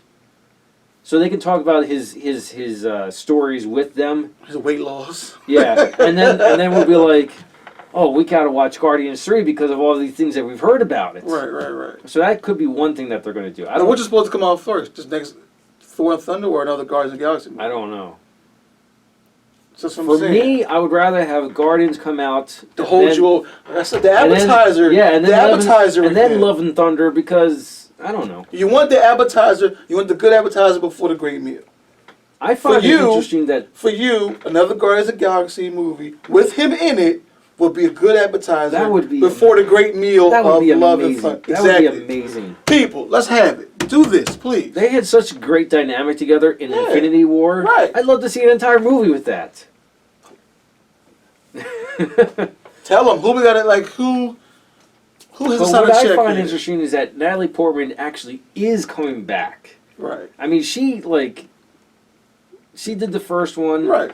She a lot of people, and I agree. She's only in the first one and the third one, right? Second one, Thor. No, I'm saying she was in the first one, but she didn't do the. She was in Endgame, yeah, but she was in. She was. You barely see her, but she does reprise the role. But I'm saying her physically doing something. Right. She was in the first one, and she was in the third. She wasn't in the third one. She was in the first one. And the second one. That's it. But what I'm getting at is that she did the first one, fine. Some fans' opinions, and I agree with them, that in the second one she kind of phoned in her performance. In which one? Dark World. You think so? Yeah, I don't think she didn't. I don't know. I think she was just collecting a paycheck. My opinion. You think she did better than that? I have to look at it again. I really didn't notice. But it's just interesting because she doesn't. She seemed like she wanted to get away from franchises. Period. And now she's getting back into it, which is interesting. That's where the money is. Because she was part of one franchise that people didn't care for that much. Yeah. What, the prequels? A lot of people were like, yeah, honey. I went back and forth on the prequels. Now I just find them okay. I don't mind them. I understand why people didn't like them. I understand, but it didn't bother me. My problem is, if I'm so amped up to see a movie, it has to really be shitty for me to hate it. So if I'm really amped up on it, I don't care how bad people say it is or how bad they think it is until I see it, of course, and judge for myself and say, okay, I get why you didn't like it, but it didn't bother me. I see the scene you're talking about. I see the character you're talking about, but it didn't bother me as much as it bothered you. Right. Like, for instance, I know it's all topic with that Star Wars shit, the Jar Jar Binks character. Everybody fucking hated that character. I'm like... Well, I was a little younger than you when it came out. I found him a little funny the first time around, yeah, but and then I ended up hating him. Why does everybody hate that character so much? I don't understand. He is annoying. He's just an annoying character. He's just a poop joke character. Okay. And a lot of people the people that complained about it were the older generation that saw the original ones. I grew up on the original ones. Those I grew up on. It's the kids that were like younger than me that liked Jar Jar. Right. I found him amusing enough, but I wasn't a huge fan of Jar Jar. Everybody hates the character so much, they even made fun of the character on, I think it was American Dad or Family Guy or something, one of those two shows, where it's about things that were annoying in that character. Whatever. No. Like I said, when people tend to latch on to a reason or a character in a movie and they all collectively get together and say, I hate it. Sometimes I look at that character or that movie or that scene and I don't understand or see why. I'm thinking, am I that short-sighted? I take pride in not being that narrow-minded? Am I short-sighted? Or is it just something I just don't get? I wish I knew the actor's name, but it was really hard on him. Because the guy who played Jar I know, Jar, yeah. Yeah, it was really hard on him because he in an interview afterwards, like years later, he says he really put his heart and soul into that character. Really? And the backlash was so bad, he was suicidal. Really? Yeah. God damn. And he can talk about it now. He's in a better place now, thank God. But yeah, it was really bad. It really got to him, and it's unfortunate that the fan base did that. People, lighten up. It ain't that deep. But it's Star Wars. At the end of the day, it's wizards with laser swords. It's science fiction. Science fiction. But I said to Austin one day, because he was listening to one of the Star Wars audiobooks, and I said, it always says, a long time ago in a galaxy far, far away. And I said to him jokingly one day, how do we know it didn't happen? He's like, you're right. I said, how do we know it's not happening right now somewhere? He's like, you're right. I mean, anything's possible, but I'm just saying, people just, I understand there's good movies, there's bad movies, there are movies that were just okay. But when people collectively get together and say, this movie sucked, and they tell me why. See, if you can't tell me why, then to me you weren't paying attention. Yeah. Don't just jump on the bandwagon and say it was a corny movie or a lousy movie if you can't tell me why. If you can't explain to me why you didn't like a movie, then you weren't paying attention. In my opinion, you weren't paying attention. So even if you tell me why, I still want to see it to see if I take it the same way you did. If I interpret it the same way you did. If 100 people say this movie was terrible, I still want to see it. Because I want to know why it was so terrible. Especially if they could explain to me why it was so terrible. Okay, what was so terrible about this movie? Well, I just didn't like it. Well, what was it? It was just corny. Alright, now I gotta see for myself, see what the fucking big deal was. And there's a difference between good movies and bad movies, of course. But it's not the end of the world. It's not. It's art. It's still art. So it's subject to interpretation. Oh my God, that is a wonderful drinking apparatus. Motherfucker, it's a cup. See the difference? That's it. People lighten up. Take it seriously, yeah, because like the actor who played Jar Jar Binks, he's an actor, so he takes his craft, his work seriously. Mm-hmm. Everybody shit on him at the same time. His feelings are hurt, which I understand. We all been there. You worked so hard for something to get something, to be a part of a franchise such as that. Yeah. And then everybody tells you suck. Well, Star Wars is the reason why the actor's name is escaping me, but the kid who played young Anakin, Jake Lloyd. Yeah, he stopped acting because of the backlash. He's not a cute kid anymore anyway, so he has to go a whole nother different direction now. But yeah, as far as like franchises go, whether it be Marvel, DC, Star Wars, teach his own. To stay on Star Wars a bit, the Gina Carano fired. What exactly did she say? Okay, so I don't remember the tweet exactly, but basically, I didn't do a good job of relaying what Gina Carano tweeted. Here it is for you to read for yourself and come to your own conclusion. For those of you listening, I'll read it verbatim. Jews were beaten in the streets not by Nazi soldiers but by their neighbors, even by children. Because history is edited, most people today don't realize that to get to the point where Nazi soldiers could easily round up thousands of Jews, the government first made their own neighbors hate them simply for being Jews. How is that any different from hating someone for their political views? She said, how... She compared politicians or something? No. She didn't really compare anyone. Okay. She basically said that they didn't go from being a regular population to putting Jews into ovens right away. built up to that. Mm-hmm. They had their neighbors they had their neighbors hating each other. Right. And she said, don't hate your neighbor because you disagree with them. Mm-hmm. And She kind of compared it to Jews in the Holocaust, something like that. but she didn't say who about anything. She just said, don't hate on your neighbor because you disagree with them. That's all she said. Right. She didn't say don't hate Republicans, don't hate Democrats. She said don't hate your neighbor. Right. And she got fired for it because people were reading into it that she So she didn't mention anything about Jews and Holocaust, none of that shit. Well, no, she did mention it. Right. So that's what I'm saying. When she used those words. Yeah, but basically her argument is, how do you think they got to putting Jews into ovens? How do you think they got neighbors to turn against their own neighbors? It's because they slowly demonized the Jews. Right. Now she didn't compare the Jews. She didn't compare anyone today to the Jews then. Right. But people were inferring that she was. Okay. And she couldn't clean it up fast enough. Well, it's not even that. She put it out there, and she's kind of like, she stands by what she says. Yeah, I get that.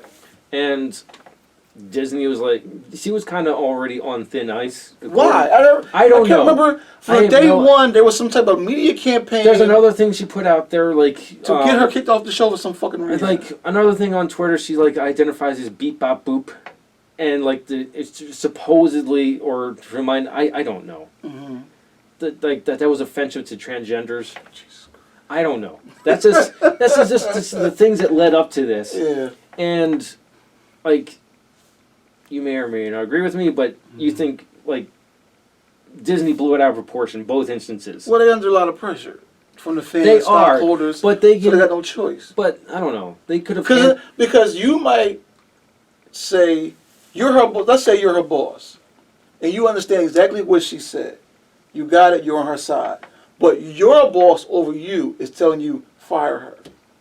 Actually, that's not what happened.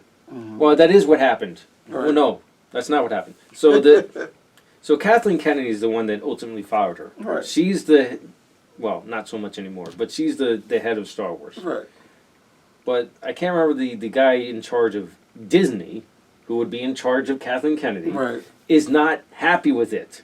Because people are trying now to get Rosario Dawson fired. For what? I don't know. They just want to get her... I don't know. She did a great job. Mm-hmm. She's awesome. Right. I have no idea why they want to get her fired.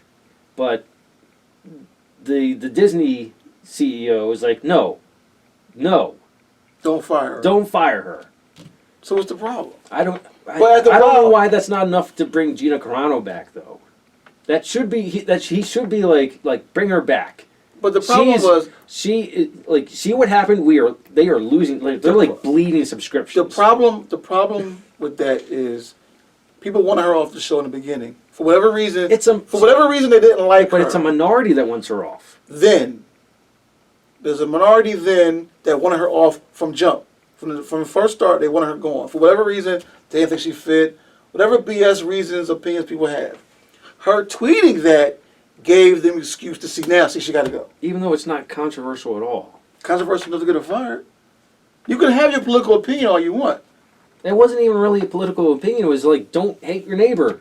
She should have just said... They inferred that she was talking about... She should have said, don't hate your neighbor, and that's it. But don't put certain words in there. Right. Or even if you think people won't take it out of context, just don't fucking say it. Especially someone in your position on a Disney show. True. People still have this fantasy world of Disney being the happiest place on earth. So you can't fuck with that image. No matter what television show you're on, no matter what, you're still under the Disney umbrella. So you can't ruin that image with a word, with a gesture, let alone a tweet or a picture. You can't do it. As much as you're entitled to your political opinion, keep it out of the public. It's, freedom of speech, just watch what you say. That's all it is. So I liked her on the show. I didn't have a problem with her on the show. But for some reason, people get together as a collective and they all decide to hate this person, this character, or whatever. And then they launched some big ass campaign. The same thing with Amber Heard to play the next Aquaman movie. They want her going. Who's Amber Heard? The redhead. Oh, okay.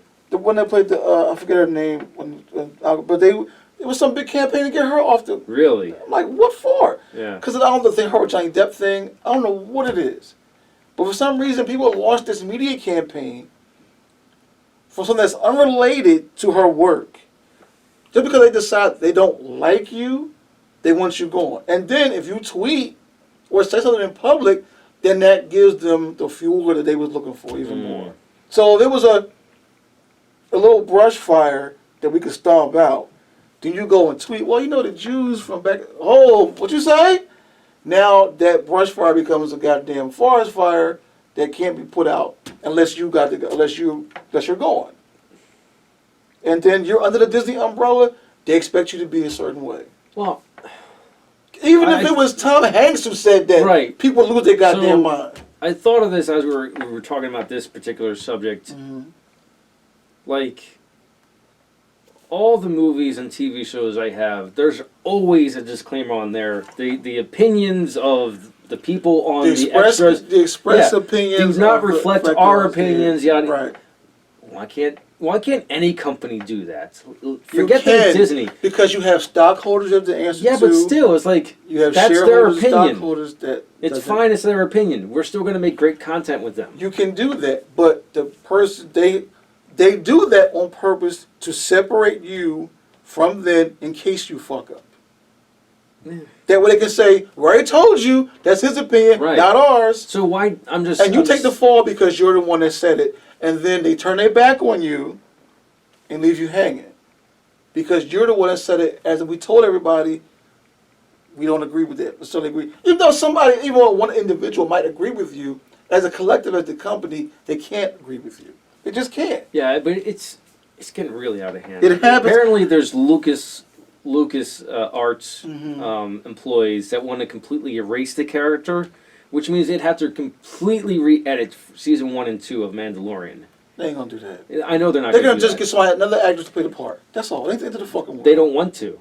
Jon Favreau, he wants her. He created the role for her. He didn't interview anyone, and he. But see, now he has no power to say I want her and only her. Well, he's threatened leaving. Well, then maybe he'll leave. If he wants to leave, he'll leave.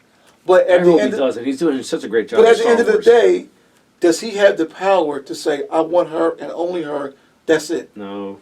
He's not. He's high up on the totem pole, but not that high. Exactly. So he might not have a choice. Either recast the role or get rid of the role altogether. At the moment, looks like they're going the route of just getting rid of her because they were going to make an entire series around the character. Really? Yeah. There's a lot of projects. A lot of projects that Disney wants to do. Right. And one of them was, I think it's called like Star Wars Rangers or something like that. I can't remember the title, but it's supposed to be around Cara Dune, the character. Right. Now they're rewriting that. They still want to do that, but they're rewriting it so they can remove that character. Yeah. Well, which sucks. I'm going to miss her. I'm sure you're going to miss her. I've gotten you, but I said I didn't know what to be. I watched Mandalorian from beginning to end. I get her character. It doesn't bother me, but for some reason, some people just have this thing where they want to launch this campaign against you.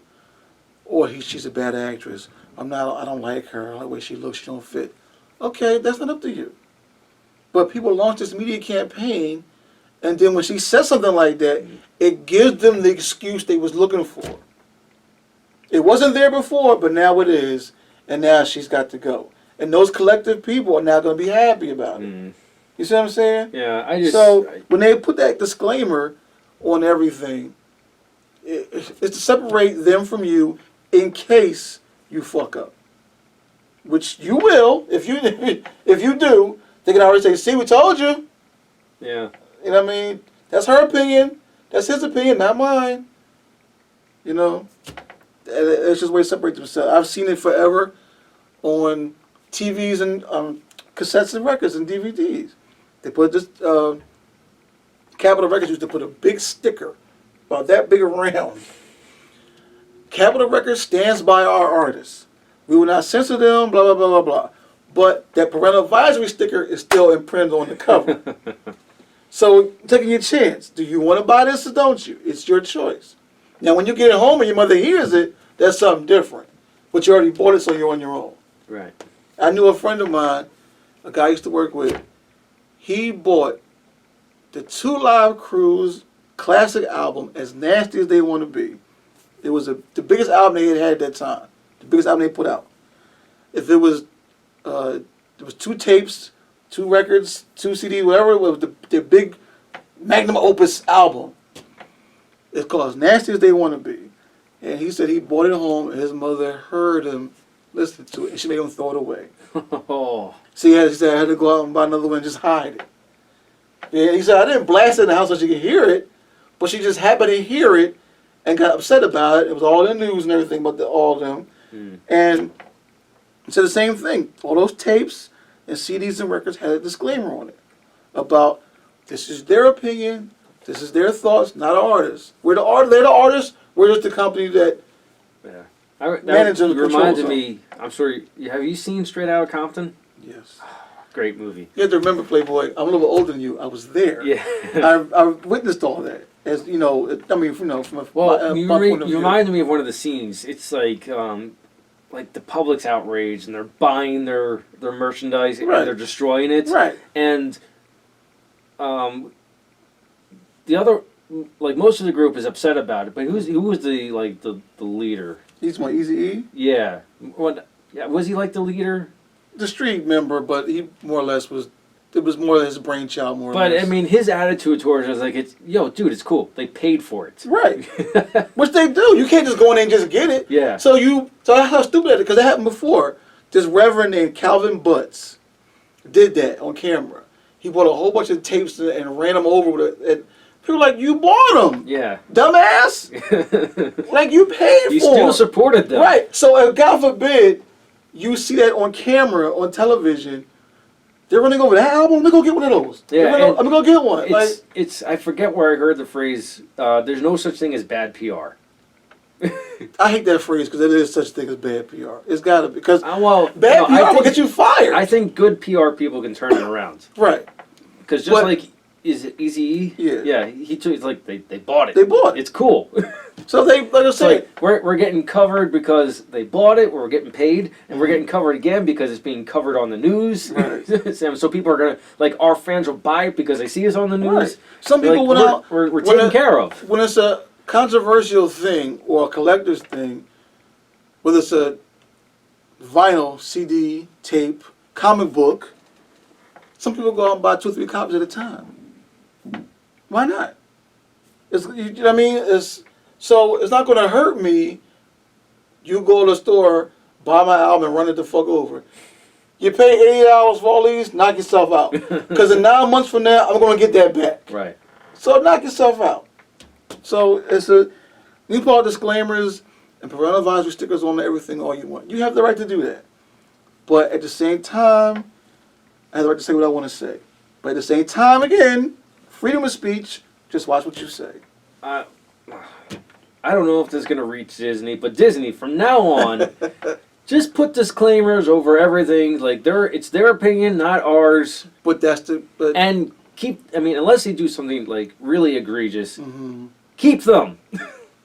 Well, they won't because it's Disney. It's still supposed to represent happiness and family wholesome stuff. Unless they're like I said last time, or human trafficking or I have child Disney pornography. I have Disney Plus. Unless it's something egregious like those 3 things, right? Keep them. I got Disney Plus, and they put on there the old Muppet Show.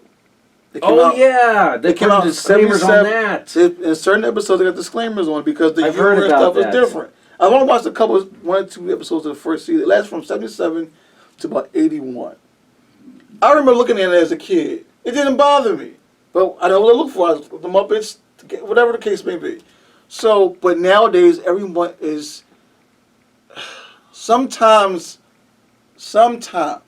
people, I don't care where you're from, sometimes some people can be a little sensitive when it comes to things like that. I admit, I am not as thick-skinned as I would like to be. But when it comes to my entertainment, I know what humor I like. I know what humor I don't like. If I don't like it, I just won't watch it. If I don't find it funny, I won't look at it. If But I at least have to look at it or hear it first for myself to determine that. I don't want total strangers I've never met tell me what's funny and what's not funny. Right. Don't censor anything for me just because you're worried about what I might think about it. Case in point, I said this table before. When Splash was on Disney Plus, is on Disney Plus. Old Tom Hanks movie where Daryl Hannah plays a mermaid. There's a scene where she comes out of the water and she's walking. She kisses Tom Hanks, she runs back into the ocean. As she's running back into the ocean, you see her ass. She had a cute ass. Yeah. Go figure. But now, on Disney Plus, all these years later, they CGI'd her hair to make it longer. Oh, God. So you don't see it. Now, mind you, I saw this movie in the theater, 3rd or 4th grade. I saw her butt in the theater as a child. Now I'm 45 years old, paying for a service, and now I can't see it? Come on. Don't censor anything for me. And that's the case, that's why you have child locks and codes on television, you know what I mean, shit like that. That's something they could do. They could do, like, do you want to see the theatrical version or do you want to see the child-friendly version? They're not doing that. Well, they're I taking know, it away but they from could you. do that. They're taking the choice from you from jump. Right. Don't take the choice away from us. And they've done that. I understand. There's an episode of Spider-Man and His Amazing Friends. Cartoon I grew up with in the 80s. There's a disclaimer on an episode because... Back then? Yeah. No, now. Okay. Not back then. I'm saying it was all good back then. Yeah. There's an episode where it's Spider-Man, Iceman, Firestar. They're dealing with this particular villain who's Japanese. Mm. His nephew is a mutant named Sunfire. And they think now that because it's Caucasian actors doing these voices, they might sound stereotypical. Or it might look stereotypical. Yeah, I had a feeling you were going to go that route. And I'm like, really? Like now what's the issue? Where did these people come from to say all this is now bad? It was good back in the 60s and 70s, but now in the 80s and the 90s, late 90s and 2000s, it's bad for you. We're going to protect you from it. No. Protect your children from it. Don't tell me what I can't look at as a grown man. And that reminds me, I think we talked about this once. On Sam was here. Right. Disney did put out disclaimers on their much older content. Right.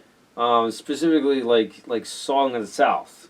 They put it like... Which is not on, I don't think it's on Disney Plus at all, I'm not sure. Maybe it's not... Well, yeah, but when they had like a DVD or something like that, yeah. Something like that, they put out disclaimers. You put a disclaimer on. Disney did that for a disclaimer for that. They also didn't have Gone with the Wind at first. They put a disclaimer on that. Song of the South. Product? Well, it was on Disney Plus. I think they might put it on Disney Plus later. There wasn't. I'm saying Disney Plus. It might be on Disney Plus now. Is what I'm saying. So everything they get under their umbrella on Disney Plus or whatever, they put a disclaimer on it to warn you. Okay, fine. I don't mind you warning me, but don't cut it. Right. Don't edit it to fit what you think I should be looking at. Because God forbid there's a child around, and we didn't want her or him seeing black people who are slaves in the pre-Civil War America singing. We understand what the movie is. That's why you as a parent explain these things to your children beforehand. You don't let the media do it for you. Right. Don't even let a book do it for you. You do it. You're the parent. You talk to your child about this, that, and the third. I don't care if it's Dinosaurs in Jurassic Park. I don't care if it's, Song of the South. It's another Disney movie. I think it was Lady and the Tramp, or it was one. I can't remember which one. Actually, no. That reminded me. The on Disney Plus, I'm pretty sure they cut out the Siamese cat song. Which movie was that? Aristocats. No. That is Lady and the Tramp. Lady and the Tramp? Yeah, it is Lady and the Tramp. They cut out the Siamese cat song. The whole song? I believe so. I heard it somewhere. Now I want to see it just because of that. But nowadays you probably can't buy it that way. Not now, no. But if you had it on VHS, look that up, kids. VHS, early DVD. You can have it. Right. But why are you cutting it out now? Because you're why now? Yeah. First of all, it shouldn't be a child going into a store to buy a goddamn DVD by themselves in the first place. 16, 17 years old, okay, that's fine. But you're the parent. Talk it over with your kids from the gate. What this is. This song meant this. And at the same time, it was harmless. That's what humor was at that time. What they thought humor was at that time. It wasn't meant to be mean towards Siamese, to Asian people. Right. It's just a song, but it, like I said, I'm not as thick-skinned as I would like to be, but goddamn it, this ain't that sensitive. But some people are putting it into your head that you should be. I spit on you. I'm sorry. No. I had an itch. I had an itch. No, but some people, I had an itch. Some people are putting it into your head that you should be offended, that you should be. Well, you're not. Yeah. Again, don't remove the choice from us. Exactly. Like I said, if I saw something, especially as a child, it didn't cause me to it didn't cause me to drop a real anvil on somebody's head. Yeah. It didn't cause me to go shoot up a school. You should just let it be a learning experience. Now, and here's the thing, here's double standard. Think about every Terminator movie you've ever seen. Think about every James Bond movie you've ever seen. What do all the posters of those movies have in common? Whoever is the star of the movie is holding what? A gun? A gun. Years ago, there was an old movie called Juice. Tupac Shakur, Omar Epps, Khalil Khan, Jermaine Hopkins. When the poster came out for this movie, there's Tupac Shakur holding a gun. As the movie came out, there was some controversy because some fights broke out in certain theaters. People just being assholes. And they want to blame it on the movie. So then there was other posters that were released where it's airbrushed. You don't see the gun. And I'm like, are you fucking kidding me? That's a double standard. Because how many times now have you seen somebody see Terminator or any other movie and they go ape shit? They might go ape shit. Or maybe not. But they go crazy because of them, not because of the movie. You see what I'm saying? Movies don't cause riots. No. People cause riots. Right. You have an asshole who wants to start some shit at a movie theater and just happen to be a predominantly black movie that makes it look worse. But God forbid someone gets shot at the new Terminator movie. Oh, someone got shot. But they don't blame the movie. They blame the person. When it's an urban film, can I use that term? Urban film. Say whatever you want. Urban cinema, it's the movie's fault. Yeah, the only thing I don't allow are slurs. That's it. I know, I get that. Yeah, just say whatever you want. No slurs, Freedom that's of speech, just watch what I say. No slurs. That's my limit. No slurs of any kind. You can say whatever you want. Just no slurs. Understood. So, yeah. But, like I said, don't take the choice away from me. If I'm sensitive towards something, it doesn't mean I need you to be. Unless I talk to you about it first. But I'm not going to just take the choice from you. Right. Speaking of disclaimers, there are disclaimers on Tom and Jerry cartoons. Well, nowadays, yeah. Yeah, but I'm saying there's a disclaimer on certain ones saying, look, this is what humor was back then. It just, like it or love it. Like it, love it or hate it. You didn't need it as a kid. I didn't need it as a kid. Right. Now, that's to say, where did this come from? I don't know. There's a bunch of people who say, well, we need to be, everyone's more sensitive. Where did this, kid's glove approach come from? I don't know. It's ridiculous. We don't know. Stan Lee went through the same thing. Stan Lee went through the same thing with that, I forget the doctor's name, but he said, because the doctor had a string of letters after his name, everybody believed him. And that's why so many comic books back then, DC and Marvel, had to change their format, the storylines. Yeah, in the 60s, where it was more campy and friendly. Because that's why you had shows like the Adam West Batman. Right. Because the complaint was, Batman's a homosexual. Why has he hit this teenage boy with him all the time? Okay. Superman.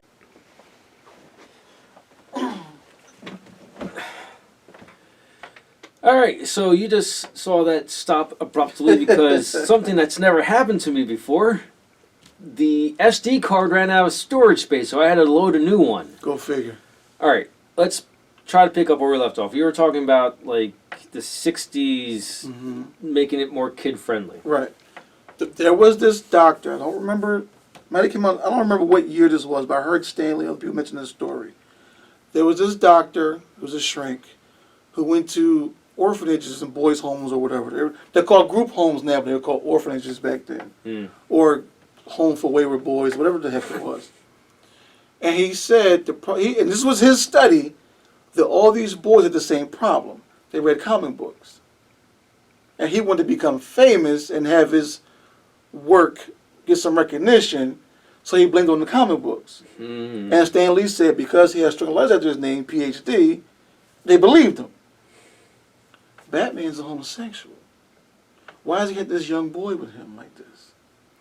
Superman is anti-government. We shouldn't teach our children that. Wonder Woman is hitting men, and she's not at home like these women should be nowadays. Who do people think they are? So the stories had to change. Batman and Superman were more, Batman and Robin, more friendly. Superman was doing everything the government told him to do. Wonder Woman wasn't saving men as much as she was saving children and baking cookies at the end of the goddamn issue. God. Things like that. They couldn't have, because you couldn't have girls in the 40s and 50s reading this and think it's cool. They should be home, learning how to sew, learning how to cook. Yeah. Not saving men, not training, not demonstrating strength and knowledge and know-how. No. They had some backward, they were behind the times thinking back then. And Stan Lee said, but it would be backwards today. And Stan Lee said in his part in Marvel, so they had to tone down. They had to tone their stuff down. So, I mean, that's just what it was. But where did this collective group come from to say, we're going to be so PC, so politically correct, it's going to make your head spin. And you're going to have to bend over, for lack of a better term, you're going to have to bend over and take it. And comic books go through this, movies go through this, stand-up comics go through this.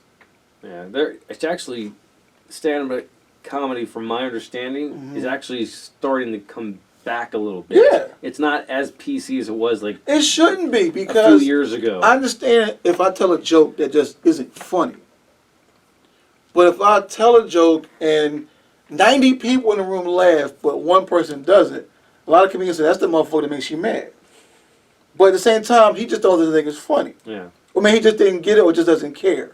But at the same time, just because that one person didn't laugh doesn't mean he speaks for everyone. Right. And he does, and he shouldn't. It was pretty bad when comedy went as PC as it did. Right. That's the last. But some comics are like that in the first place. It's, in my opinion, it's a sign that there's a trouble with the culture when comedy starts becoming PC. Right. And I'm glad I'm glad it's going back to what comedy was.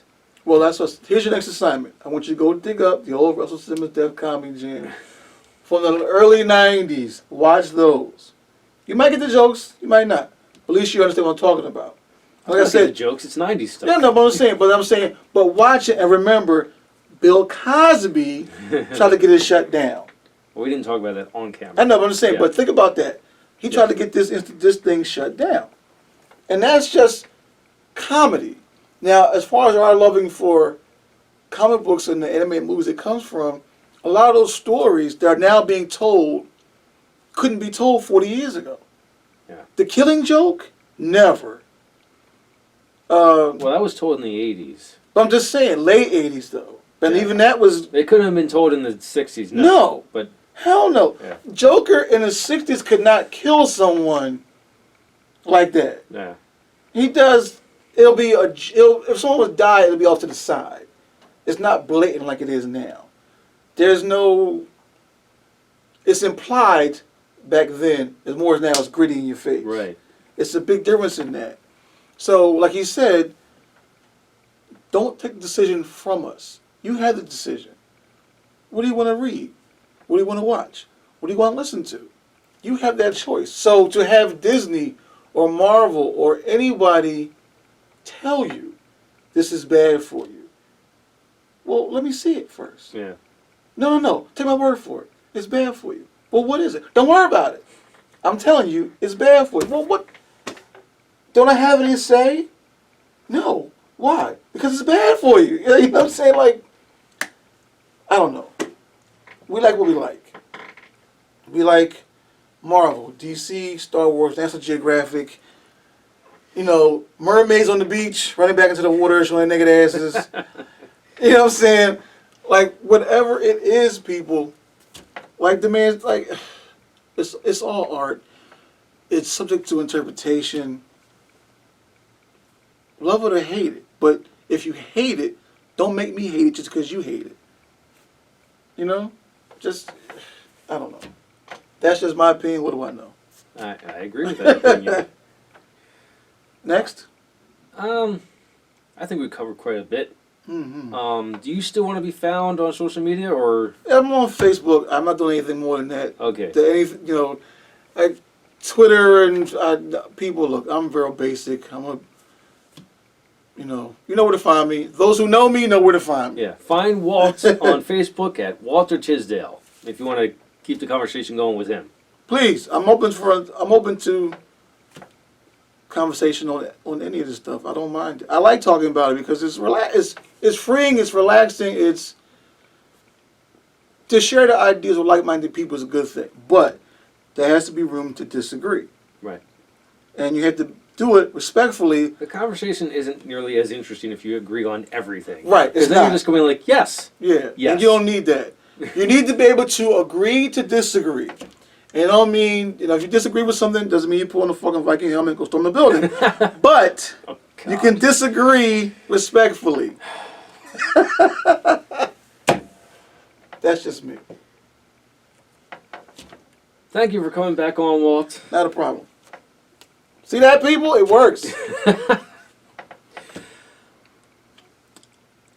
If you like what you saw, like it. If you think other people will like it, share it. If you really liked it, hit the subscribe button. Thank you for watching and listening, and live your imagination.